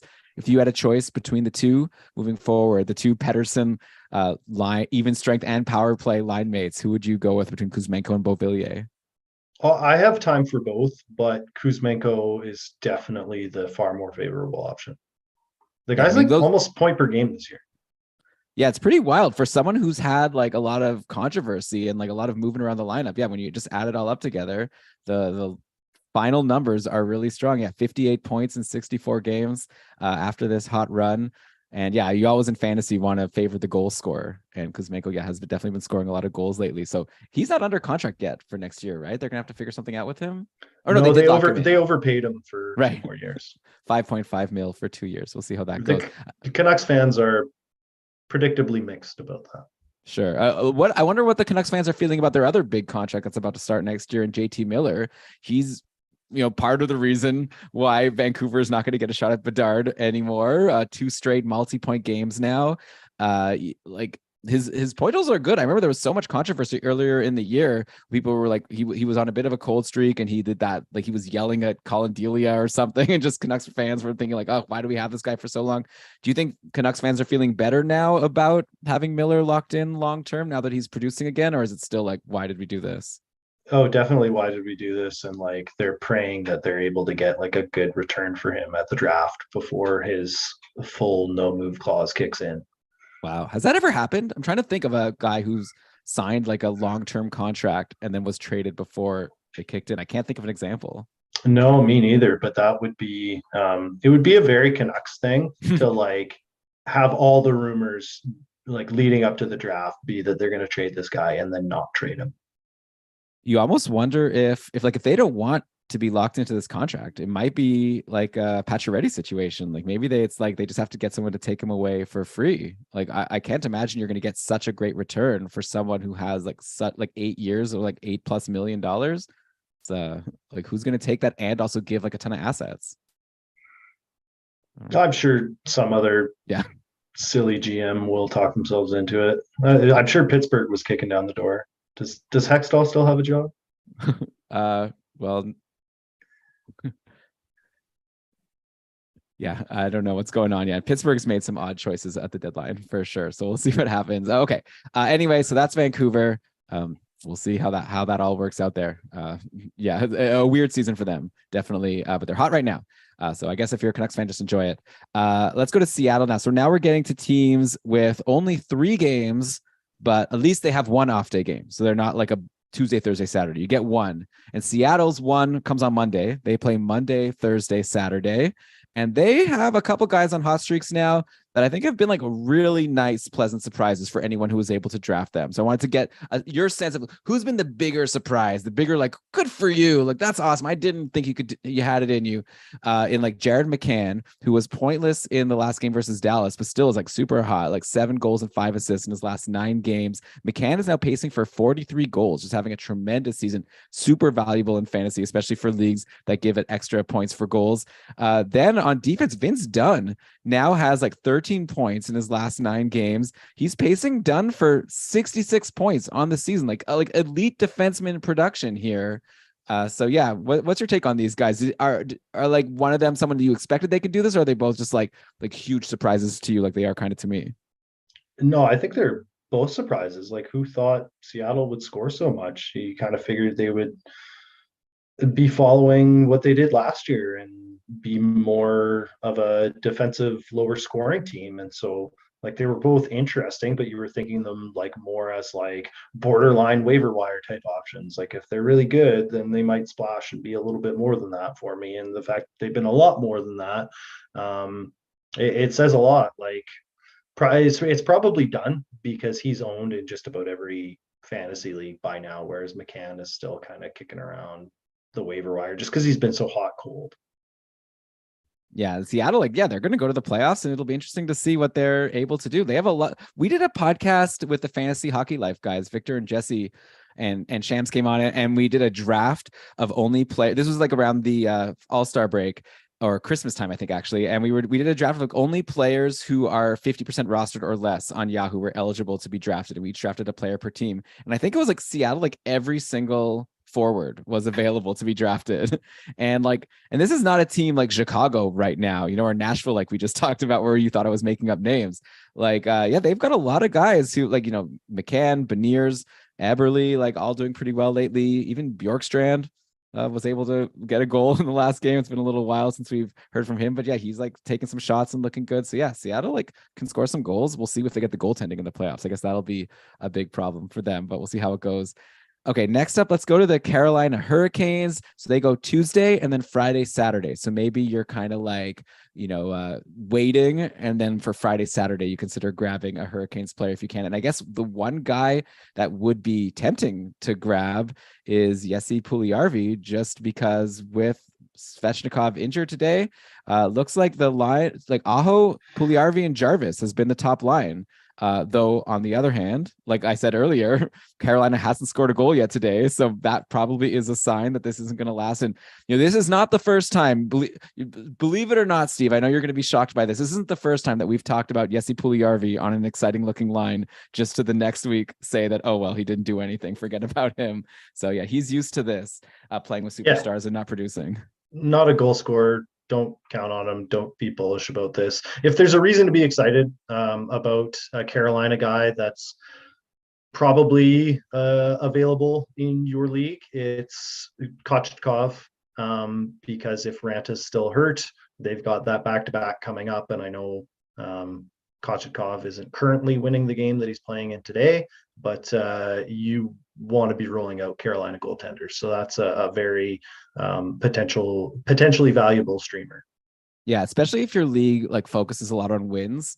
Like, I feel like my one concern sometimes with Carolina goalies is they're so good defensively that they only let in like sometimes 20, 25 shots. And so you might get a bad save percentage if they even just let in like a couple goals.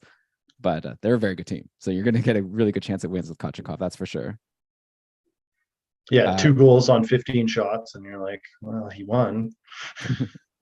Yeah, so it really depends on your scoring. We talked about Natchez. I was going to bring him up. He continues to do really well, but yeah, I think we've covered him, and we'll see if Dawson Mercer follows the same trajectory.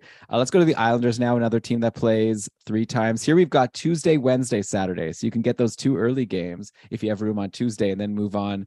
Though I don't really want to talk about streamers on the Islanders. They're just such like a boring team. If anything, I want to talk about Bo Horvat, who they spent big on. They've extended, and he's like, it's not going well, like for fantasy at least. Like, he started strong on his new team. He was playing with Matt Barzal. Looked like they had some great chemistry. With Barzal out now, I'm looking at 1 assist in Horvat's last 5 games, and that's it. No goals. Do you think that this is like a player, like when it's all said and done and we look at like whose value like fell the most from a deal that happened at the deadline or around the deadline? I guess you brought up Eric Gustafsson. I guess you can't fall worse than him, going from like completely not rosterable when he or going from like a great power play defenseman to someone who like you can't even roster. But Horvat definitely fell a lot because he was cruising on Vancouver. And yeah, with the bad luck of the Barzal injury, I wonder if he's someone you even need to consider if you're going to hold for your fantasy playoffs, if you could find someone with a better schedule. Yeah, I was very curious to see where Horvat was going to end up at this trade deadline, because circumstance was certainly playing a very important role. Like, I was very excited for him to just stay in Vancouver because they have this phenomenal schedule during the fantasy playoffs, like not just this week, but going forward, they have a lot of games remaining, and they're one of the most offensive environments in the league. And then he goes to like the least offensive environment in the league. So even though it was like, we're going to put Barzal on the wing and they're going to be flashy together, and it's like you got the goal scorer and the playmaker and da da da da da, like it's going to be really good. Ultimately, I was just like, I'm out on Horvat, and I didn't have him in any leagues, but he went from a guy that I was going to pursue in trades to a guy I couldn't touch. Yeah, and now like moving forward, he's going to be on the Islanders for a very long time. I think there is something to him playing with Barzal, and maybe they can be good. So maybe for next year, you might be able to. I don't know. It'll be tough because he might be overrated because of his overall totals, or he might be underrated because of how badly he's doing right now. So it'll be interesting to see. But like right now, man, like his line mates, he's been playing with Anders Lee, and then looks like in the last game he had some time with that. They played with Pierre Engvall for a bit, with Simon Holmstrom for a bit. So yeah, not ideal for Bo Horvat to be playing with guys like that instead of, the much flashier names that he had over in Vancouver. I guess let's go to Philly now. So again, 3 games, including an off day game. They're playing Tuesday and then Friday, Saturday. Philly, another team that's been not so great lately. So obviously it's not going to be like a team that you're going to be looking to stream someone from. The one player that's interesting to me right now, not for points, but for everything else, like Owen Tippett has had 9, 3, and 8 shots in his 3 games this week. Also, he has 9 blocks in his last 4 games. So he's pulling an Austin Matthews here of not only shooting, but also blocking. Of course, unlike Matthews, he's not getting points. That's the only thing Owen Tippett isn't doing. But yeah, doing everything else. You got to imagine something's got to go in at some point soon, right? Like Mikhail Backlund was super cold for a while after he was hot, but he was still taking a lot of shots. And we had a question on our Discord being like, what should I do with Backlund? And I was like, I think if he keeps shooting, something's going to go in. And then yesterday, Backlund scored a goal. I feel like it's got to be similar for Tippett, right? I'll be really surprised if he keeps on having like 8 and 9 shot games that nothing's going to go in. Yeah, he'll definitely score again. Really underrated multi-cat producer. Like I think he's over 150 shots, 150 hits on the year. Like he's someone to be eyeballing as one of those power forward types that you want to take in the late rounds of your draft going forward. Yeah, and especially if they'll be fully healthy. I don't know if like Philly ever is like fully healthy for that long, but for however long they can be, if he could be playing with like a Konechny and they could get something going, like he could also be like an offensive guy. But yeah, also nice that he gets those other peripherals as well. But yeah, another rough year for Philly. Like someone was asking about their fantasy league going into the playoffs and like who they should drop from their team. And I saw Carter Hart there and I was like, ugh, you're at risk of getting blown up if you have a Philly goaltender.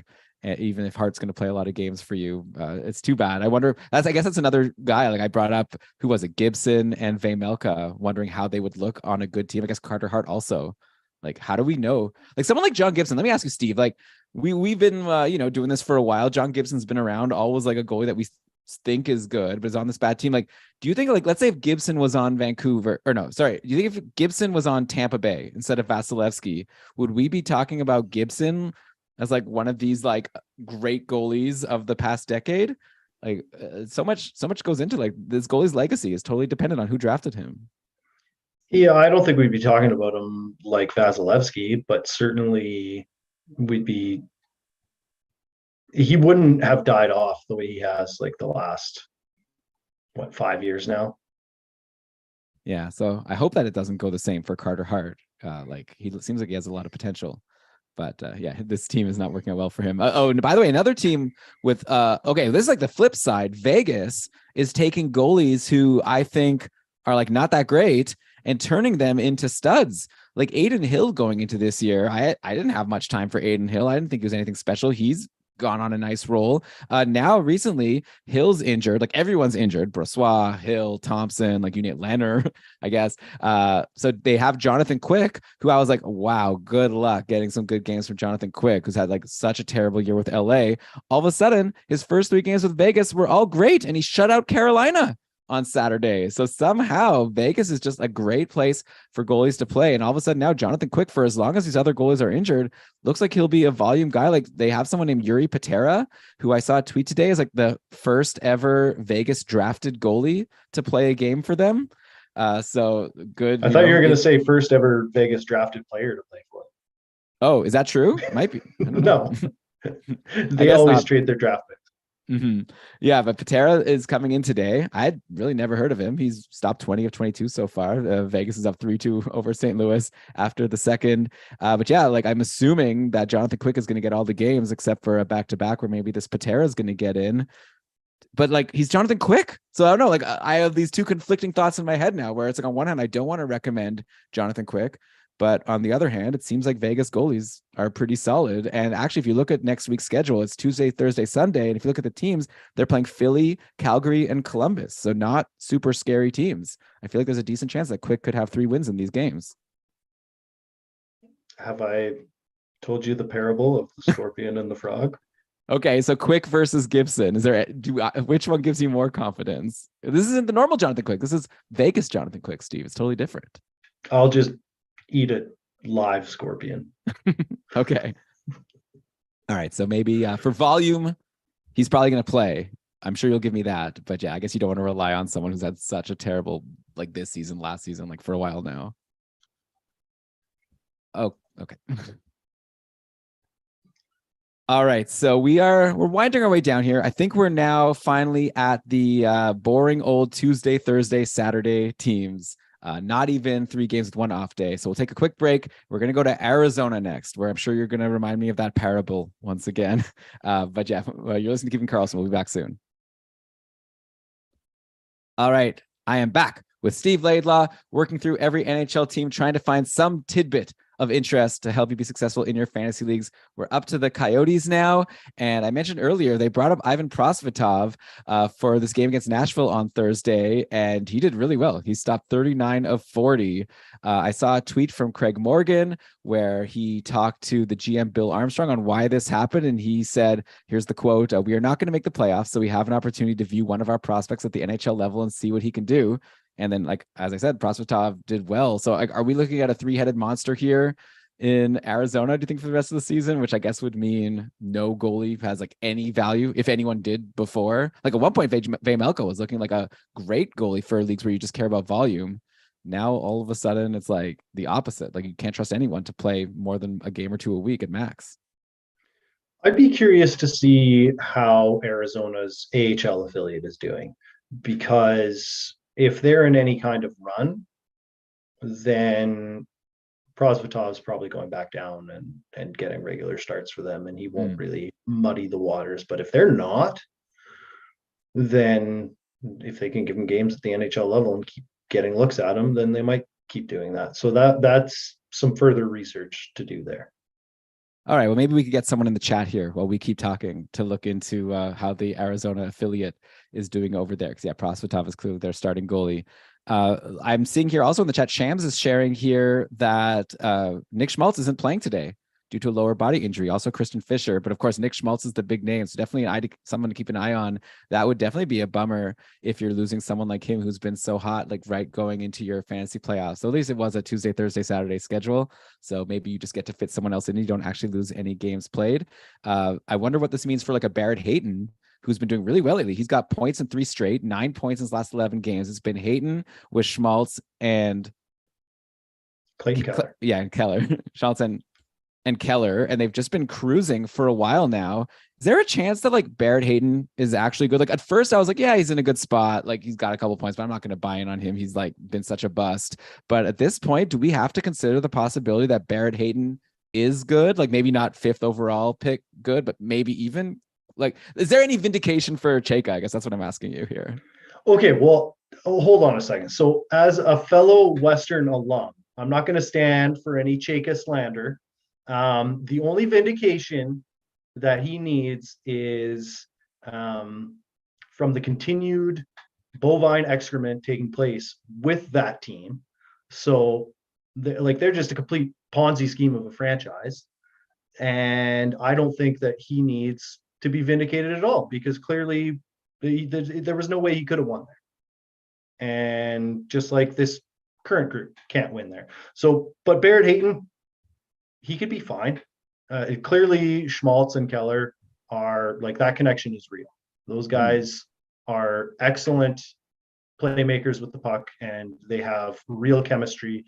Slot anyone in there, and they're probably going to do pretty reasonably well. And I mean, you can't be a complete zero and produce. So the fact that Hayton is producing in that slot, and he needs to take advantage of this, because there's better players on the way. So if he can prove that he's got some value vitality there, then maybe he gets to stick around. But honestly, like, Schmaltz is getting traded this summer because he makes more money than what his cap hit is. Like they backload all their contracts so they can trade guys away before they actually have to pay them real money. So they're just going to keep cycling out options. So that chemistry that we were looking at, it could be pretty short lived. Man, that's like kind of depressing when you say it like that. And it's probably true. So yeah, you're saying it's more like, yeah, Hayton's doing well, but he's also in a spot where like anyone would do like kind of good. So yeah, maybe he's like decent, but yeah, he's obviously like getting in on the Schmaltz and Keller connection. When you say that Chayka, like what could he have even done? Like the next GM is just as bad. I will just throw out that they could have picked Quinn Hughes in that spot instead of Barrett Hayton. But yeah, that also Detroit also messed that up by picking Zadina in that spot. And I guess also Montreal messed it up by taking Kotkaniemi at 3. So that draft didn't go so well for a couple teams. Let's go now to hold on. Okay. Before we leave the Coyotes, we have to talk about Yusuf Valimaki because this guy's available like everywhere. And since they started sitting Chikrin, he's got 12 assists and 35 blocks in 16 games. He's playing over 22 minutes a night. Like if Keller and Schmaltz are making magic and Barrett Hayton's kind of valuable, like Yusuf Valimaki has been disgustingly valuable. Yeah, no, it's a good point. Like lately he's cold, and I talked about him last week, so I kind of figured like, yeah, nothing in his last 3 games, but yeah, he's on the top power play. Calgary just, I guess, gave him away. Calgary gave them another guy also, Mackey, in a deal, and he's been getting some time. He's more of a periffs guy, but yeah, Valimaki. And the nice thing is, even though he's pointless in his last 3 games, he has 5 blocks and 4 blocks in each of his last couple of games. So at least he's helping you somewhere.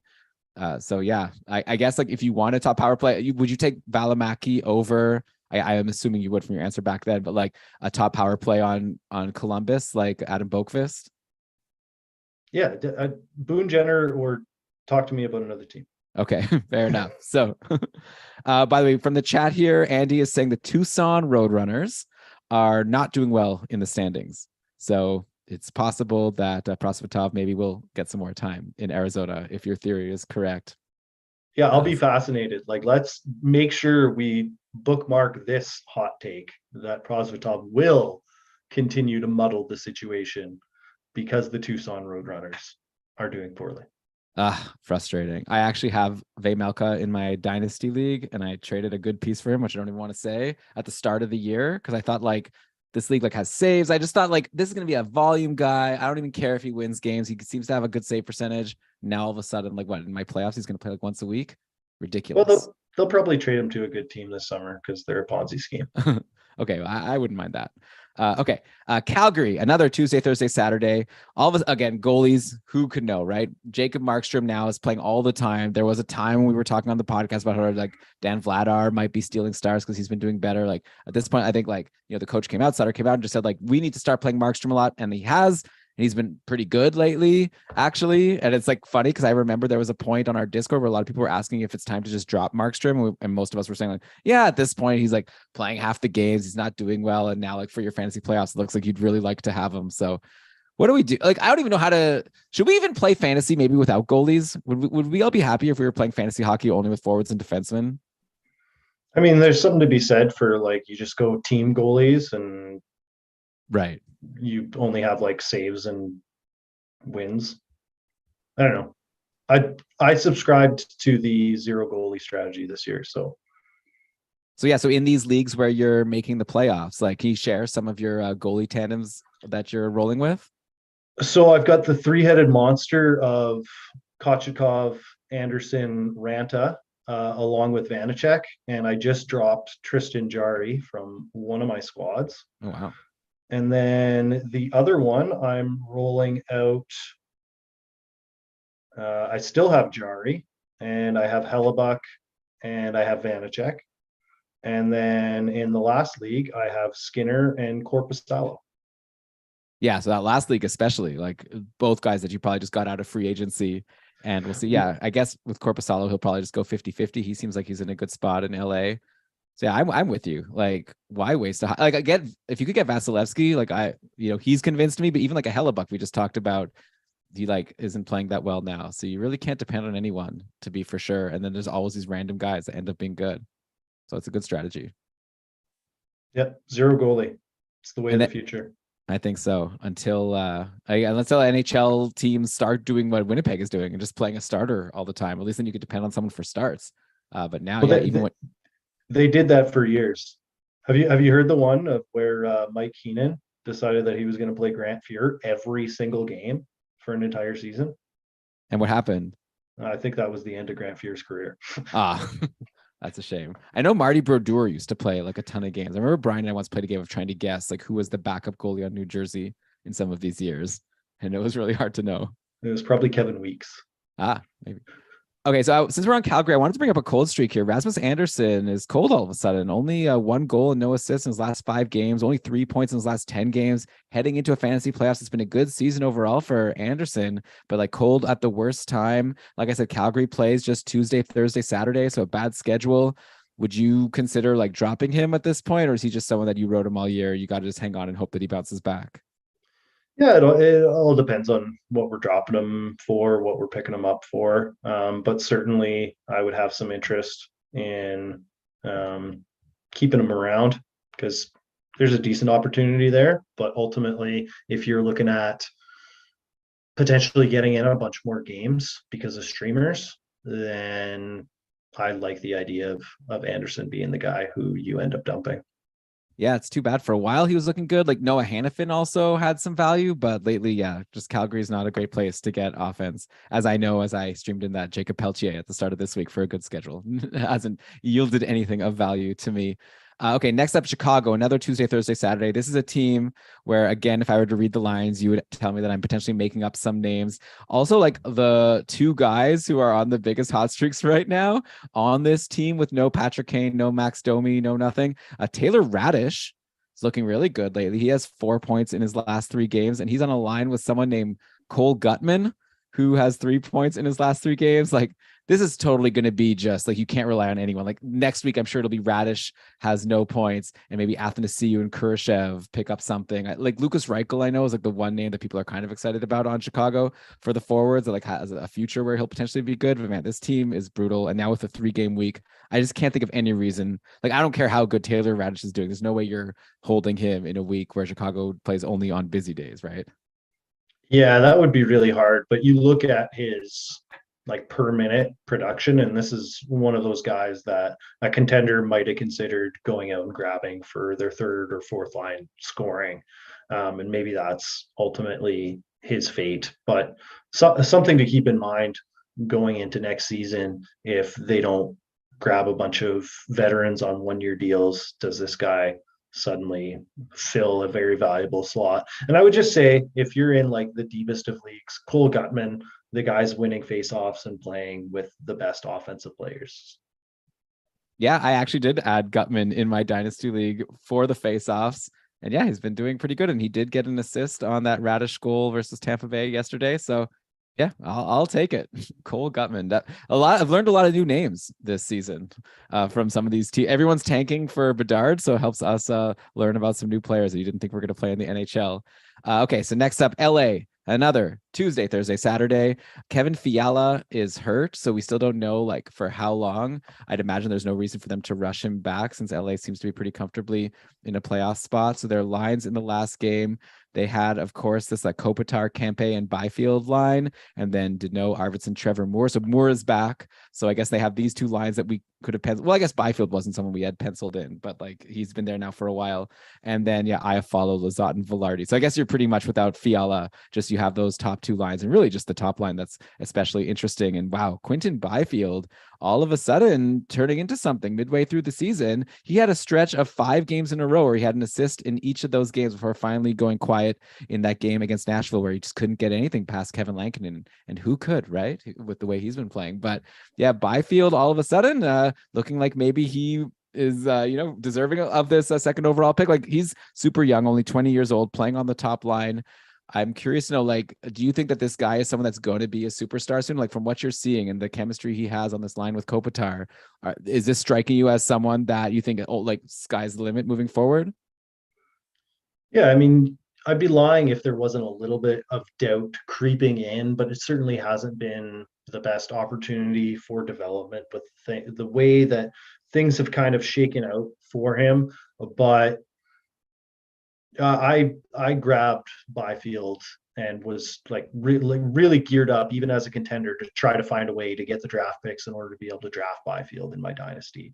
And with the idea that this is going to be like this massive number one centerman going forward. And I'm still not willing to move him. I'm convinced he's going to be like a huge fantasy asset, power forward, number one centerman. Yeah, and hey, I mean, it's a good sign that you have a 20-year-old on a team that's like contending. They're not doing this just to give him an opportunity, because why not? Like, they have him on the top line, so obviously they have faith that he can be good. And yeah, Kopitar has been like so great lately. So I guess that's the reason why Byfield won't be the number one centerman right now. But I guess Kopitar won't be around forever, though. The way he's playing this season, definitely not slowing down. Just had a 3-assist game versus Colorado a couple games ago, pacing for like 75. So just another vintage Kopitar season. Also, let's talk about quickly about Gavrikov. I guess this is like, again, another one of these really deep cuts. But ever since he's come over from Columbus, he's looked like someone who can pick up some points. Like, he has 2 points in his last 3 games, 4 blocks in that last game against Nashville. So, you're going to get the peripherals probably from Gavrikov, and LA, paid a handsome enough price for him. And it looks like they're going to play him a lot, and maybe he'll be able to get in some points here. Yeah, I mean, if you're going for Gavrikov, it's not for the points, but he's capable of putting up some shots, and he's capable of hitting some people and blocking some shots. So there's some streamer value there, but maybe not this week. Yeah, exactly. With the Tuesday, Thursday, Saturday. Okay. And speaking of, more of these Tuesday, Thursday, Saturday teams, there's a lot of them. The Oilers. So I guess the big news there is that Evander Kane is back. So good for them. We'll say, oh, this is your favorite team. So you'll probably have a lot to say potentially. So they've been rolling McDavid, Hyman, and Kane, and then RNH, Draisaitl, and Kyler Yamamoto. Do you feel like these are the lines now for a while, or are we going to once again do the blender like we always do in Edmonton? Oh, the blender is definitely a possibility. And I mean, they can always go to that 7D 11 forward lineup that they love to go with, which really only benefits like McDavid and Draisaitl, because those guys just end up playing more minutes. Yeah, and they could definitely handle it. They've had such an incredible year. It's like we just can't talk about them all the time, but like I want to. When you see these highlights of what they're doing on defense, by the way, we talked about Bouchard being a big winner of the trade deadline with Barrie being sent to Nashville. He's living up to it, right? 6 points in his last 4 games. As an Oilers fan, were you like excited for Bouchard to finally get this opportunity? And like, did you think that he was gonna be able to run with it like he has? Oh, I knew he would. And it absolutely mortified me as someone who was heavily invested in Tyson Barrie to see that happen. But I immediately Yeah, made the swap. Bouchard was available in one of my leagues, and I had Barrie, and amazing. I immediately made the swap because you just knew it was going to happen. There's Bouchard's still not as good at the job as Barrie was, but he's better at some of the other things. But if you're just looking in terms of who's the best at running that power play, it was Barrie, but you'll take a little bit of slippage because ultimately most of the work is being done by those other guys. If you're looking for like a fun little quirk and you're watching an Oilers game, watch Bouchard try to make the dump or like the drop back pass as he's leading the rush up the ice. Like eventually it always gets dropped back to McDavid. Every team does this, the drop back pass to your best skater to get the zone entry on the power play. And he is so awkward at doing this drop pass that like they've started having him like not even do it. They're having like Draisaitl do it because like he can't do it. He looks it's I don't know, it one of those weird idiosyncrasies. But yeah, like phenomenal player, has all the skill in the world, and eventually he's going to figure this stuff out. Yeah, it kind of reminds me of back when Boston let Torrey Krug go and then gave the top power play to McAvoy. And then maybe for a while there was some growing pains, but now it seems like McAvoy is pretty good at it. Though actually, as I say it, this is a week where Orlov took the spot. But yeah, you'd think that Bouchard, I mean, they've been grooming him, I guess, for a while. So now he finally gets the chance. I also, Ekholm comes over. Like, what did you think of this trade? They gave up a lot of assets to get Matthias Ekholm, who's still under contract for like a 6.25 cap hit for 4 years, but he's like looked pretty good anyways. Like in his first few games with Edmonton, at least in terms of the stats, like he scored in the last game versus Toronto, took 4 shots. In the previous game, he had 6 hits and 4 blocks. So I'm liking, even though Ekholm's like, not getting the power play time, it seems like he's going to have a nice opportunity to get points just from being on the ice for so much even strength time with the superstars. Well, and I think that he's going to get a ton of peripherals too, just because the Oilers play such a loose game. that he's going to have opportunities to get blocked shots and he's going to have opportunities to hit people because the Oilers don't have the puck all the time. Like they often don't have the puck. So there's going to be opportunities for lots of peripherals and they're still going to, like, they still win the shot counter quite a bit when Ekholm's out there because he is exactly what they needed. And he has made Bouchard's life, all of their players' lives, infinitely easier. He's hands down the best defenseman on their team. And the only thing that you're concerned about is like how much runway does Ekholm have left. But ultimately, yeah, very, very pleased. Didn't love the price that they had to pay, but who cares? Like that you have to go get the best players in order and players that fit what you need in order to win during this window when you have like the freakiest seasons going on. Mm-hmm. Yeah, no, definitely makes sense. Yeah, while you have your big generational superstars. Okay, so let's take another quick break. I guess our final break, and then we'll burn through the remaining teams here with Steve Laidlaw. So we'll be back in just a second. You're listening to Keeping Karlsson. Okay, if I can grab a quick washroom break, that'd be great. Sure. Sounds good. How's everybody in the chat doing?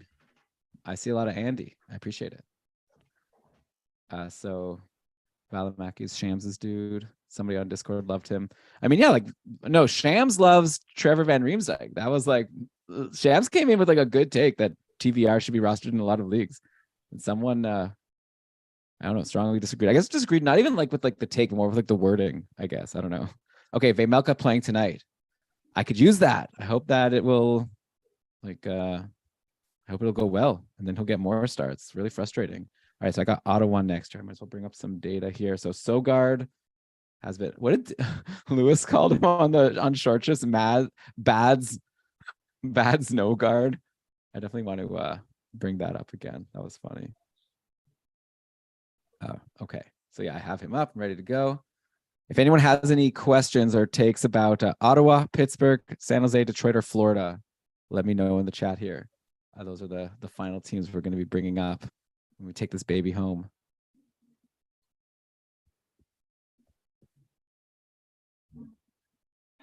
So yeah,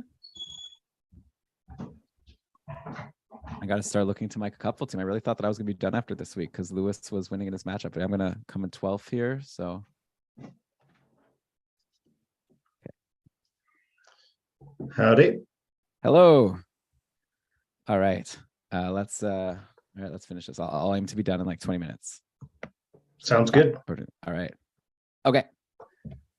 Welcome back to Keeping Karlsson. I, Elon Dabrowski, still here with Steve Laidlaw to finish off our conversation of every single NHL team, giving a take going into the playoffs. We're into these teams with brutal schedules for you, at least for next week in your quarterfinals, if you're starting a playoffs over on Yahoo. And let's go to the Ottawa Senators. Yeah, Tuesday, Thursday, Saturday. The big news out of Ottawa last week is that Cam Talbot is out 3 weeks.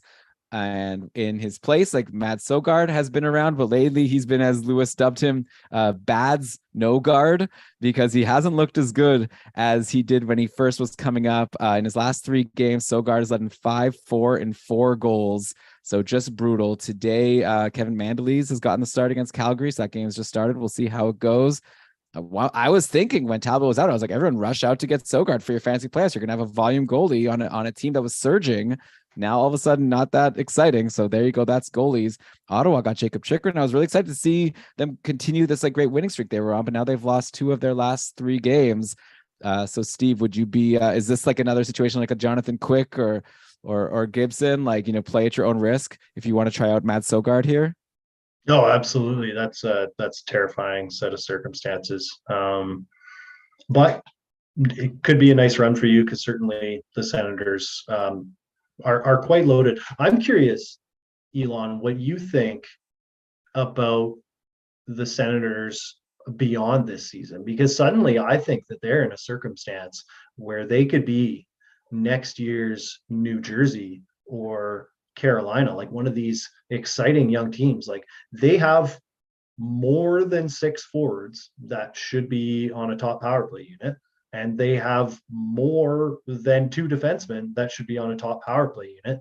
So how's this all going to shake out? Because there's a lot of guys with a lot of offensive talent, and someone is going to get short shrift. Or are they so loaded that their top power play unit guys are like really good, And then the rest of the guys are like, it's kind of like St. Louis last year, where just like everyone's pouring in points, everything's going in because they've got three defensemen that are fantasy worthy, and they've got 8 forwards that are fantasy worthy. Yeah, I mean, it's exciting, I guess, as a Sens fan, right? And don't forget, like Josh Norris has been out all year, and he's supposed to be like another one of these big names on the team. So yeah, things could end up looking really good for next year. And yeah, in terms of like who gets and loses value, like we were already having that conversation going into this season, right? Because there were like 6 good forwards in the top 6 and only 4 forward power play spots. But like Claude Giroux hasn't been on the top power play and is having this like amazing season. So yeah, it definitely could be a situation like you're saying where they can be like a New Jersey and just have like a ton of guys getting points. So like I'm pretty optimistic. I guess the big question mark is in net. Like if Sogard isn't the answer, as he hasn't been in these last 3 games, Talbot seems super injury prone. I guess Forsberg is good sometimes, but yeah, now he's hurt. So I think maybe Ottawa needs to be trading with Arizona again. Maybe they get Vejmelka. That could be the final piece of the puzzle. I don't know.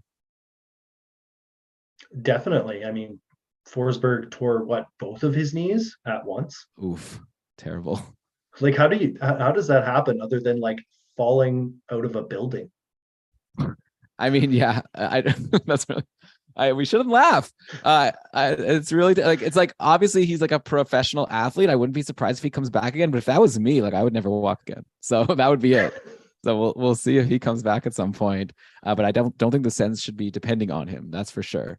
By the way, I anti-jinx Jacob Peltier. He has an assist on Calgary's goal today. So unfortunately for Kevin Mandolese, so far, starting off like Sogard probably would have, and we'll see how the rest of this game goes. It's just 1-0 for Calgary.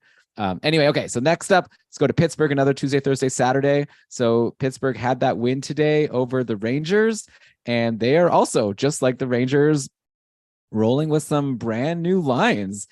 So Brian Rust back on the top line. I know people were, a lot of people drafted him clearly like too high in hindsight, hoping that he would be top line and top power play. He's still off the PP1 there, but Rust was playing with Crosby and Gensel. And then recently called up Alex Nylander was playing with Malkin and Zucker, making Rickard Rakell have to play down on the third line with Granlund and Drew O'Connor. But of course, Rakell still gets top power play, and he did score a power play goal today. He also scored a goal yesterday, also from the third line. So it seems like Rakell might be fine. Like if this was like earlier in the season, I'd be like, oh, maybe time to consider selling high because, I don't expect him to. But anyways, you can't sell. You can't make trades right now anyways. Obviously, you just roll Rakell and hope that he continues to produce regardless. But then, if the Penguins had a good schedule, I would be like, maybe Alex Nylander becomes interesting because he's playing with Malkin. But yeah, for next week, I would just wait and see because maybe by the time you could actually get him in a game, things change. And then the other big news here, Jason Zucker on a hot streak. He's scored in 4 straight games, 2 goals against Columbus, and then 1 in each of Islanders, Philly, and the Rangers. Zucker was so cold for a while. Like that's just his last 4. If you look at his last 10, there's even more goals. Where's this coming from? All of a sudden, Jason Zucker, like a superstar, when before that he had such a long, quiet stretch in the middle of the season. It's funny. If you want to talk about hot takes exposed, one of the ones that I remember vividly from when I was on here in the fall was Zucker was off to a hot start. I said that the thing with Zucker and the Penguins is they're old and they get hurt. And so he might be doing good now, but he's gonna get hurt. And then he's not gonna be producing. And he hasn't really slowed down that much.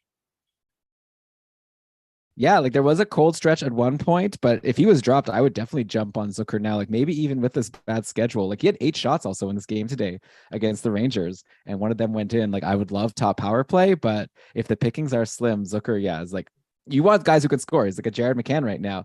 Like I said, just like scoring a lot. He's shooting more than McCann even. So yeah, nice. Like overall, you look at the total numbers, we're looking at a 56-point pace and like a 30 goal pace for Zucker. So yeah, if he stays healthy, he's playing with Malkin, who seems like he's as good as ever. I don't want to, okay, I won't even say it, but it's exciting.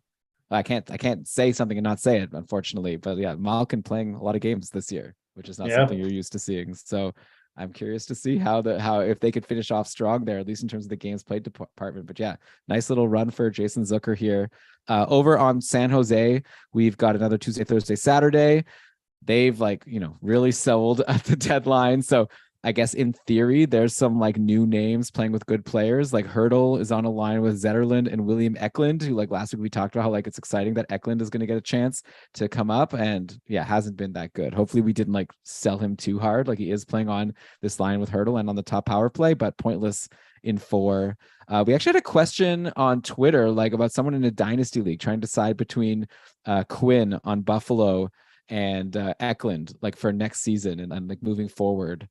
Who would you take of the two? Like, is Eklund not doing well now, and San Jose is probably going to continue? Like Victor from another podcast that we're friends with was saying that he thinks that San Jose will continue to be a tire fire, so that's why he was picking Jack Quinn. I feel like Eklund is the better player, but yeah, San Jose just really emptied the cupboards here. Well, it's hard to argue with Jack Quinn making the leap to the NHL and showing that he is definitively an NHL player capable of producing. But you talk about opportunity, there is more opportunity for Eklund going forward. Can he seize that opportunity? I don't know. But I like the fact that at least in San Jose, you have Karlsson absolutely driving things and piling up points. And you have two veteran centermen that are capable in Couture and Hurdle. Now, this could be the only time that we ever see this from Karlsson again. He's forever injured. And maybe this was just, one last flash of brilliance from a potential Hall of Fame player, and then ultimately never heard from again. And that would definitely hurt Eklund's value because they have like almost nothing else on defense. So my lean would be Quinn, just because he's shown over a full season that he is an NHL player. But like every player, there's going to be ups and downs. So like the opportunity with Eklund, prefer the fact that Quinn's proven himself.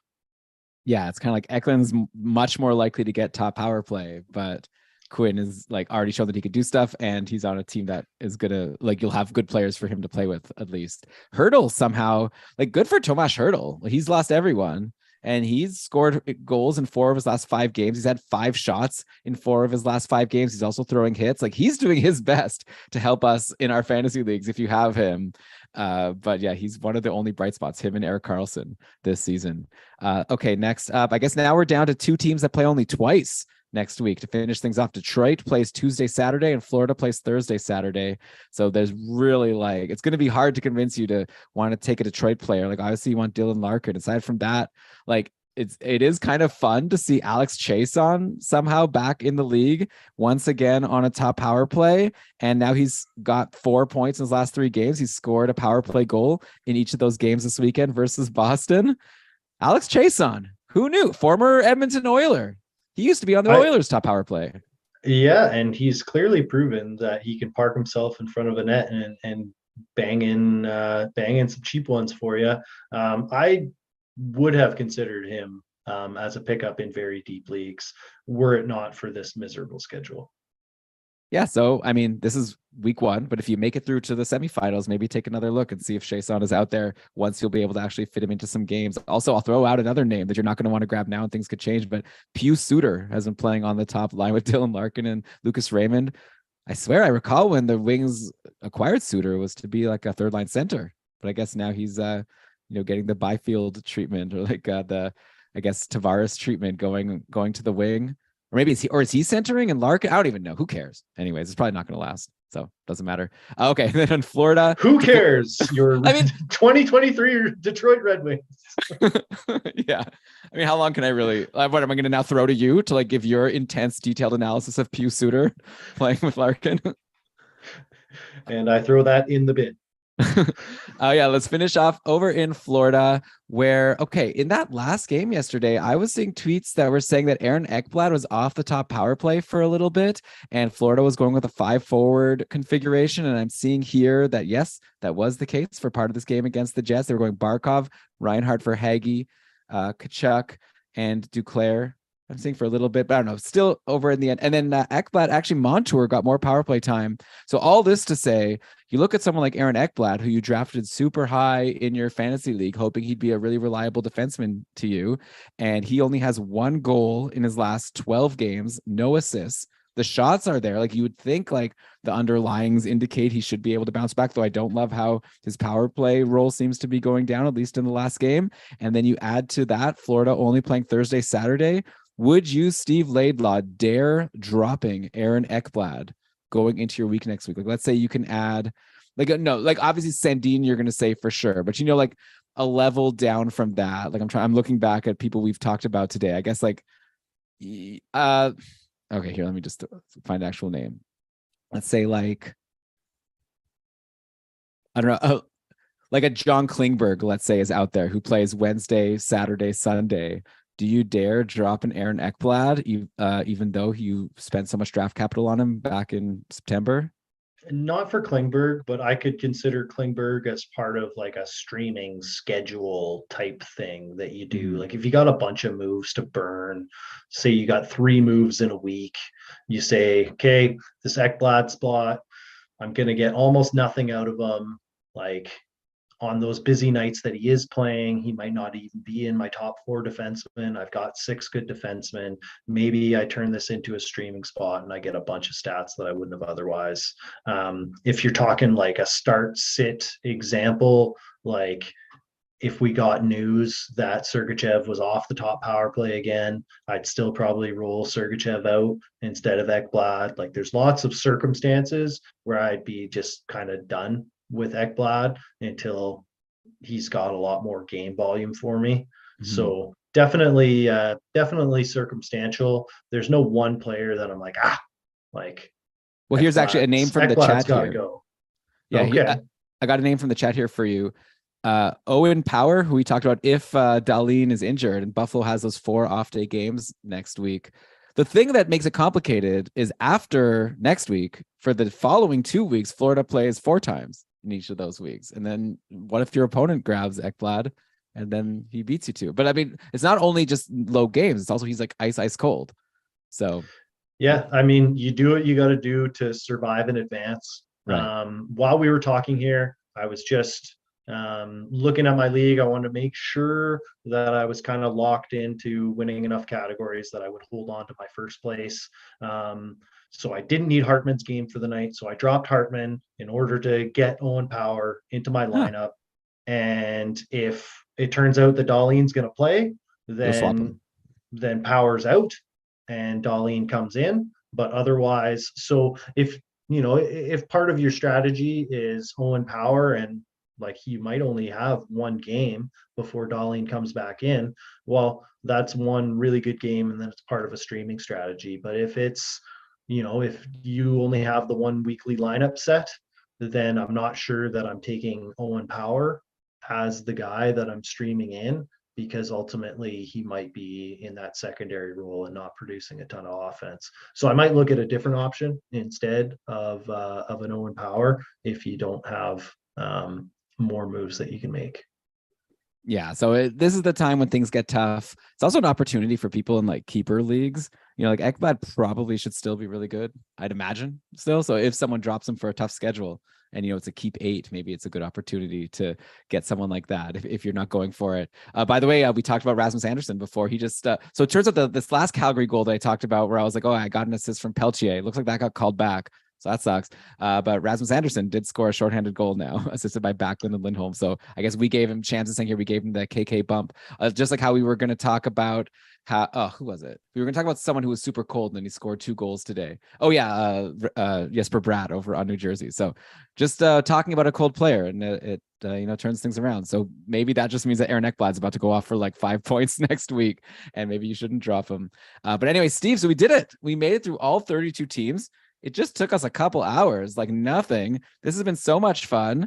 So yeah, I really appreciate you coming on. I think the listeners are really going to love this episode. Is there anything you want to tell people to check out or look into that you're working on? You always have some interesting stuff. I said at the start, I love that podcast so much. I was thinking I wanted to use some time today to we could redraft some draft that you haven't covered yet.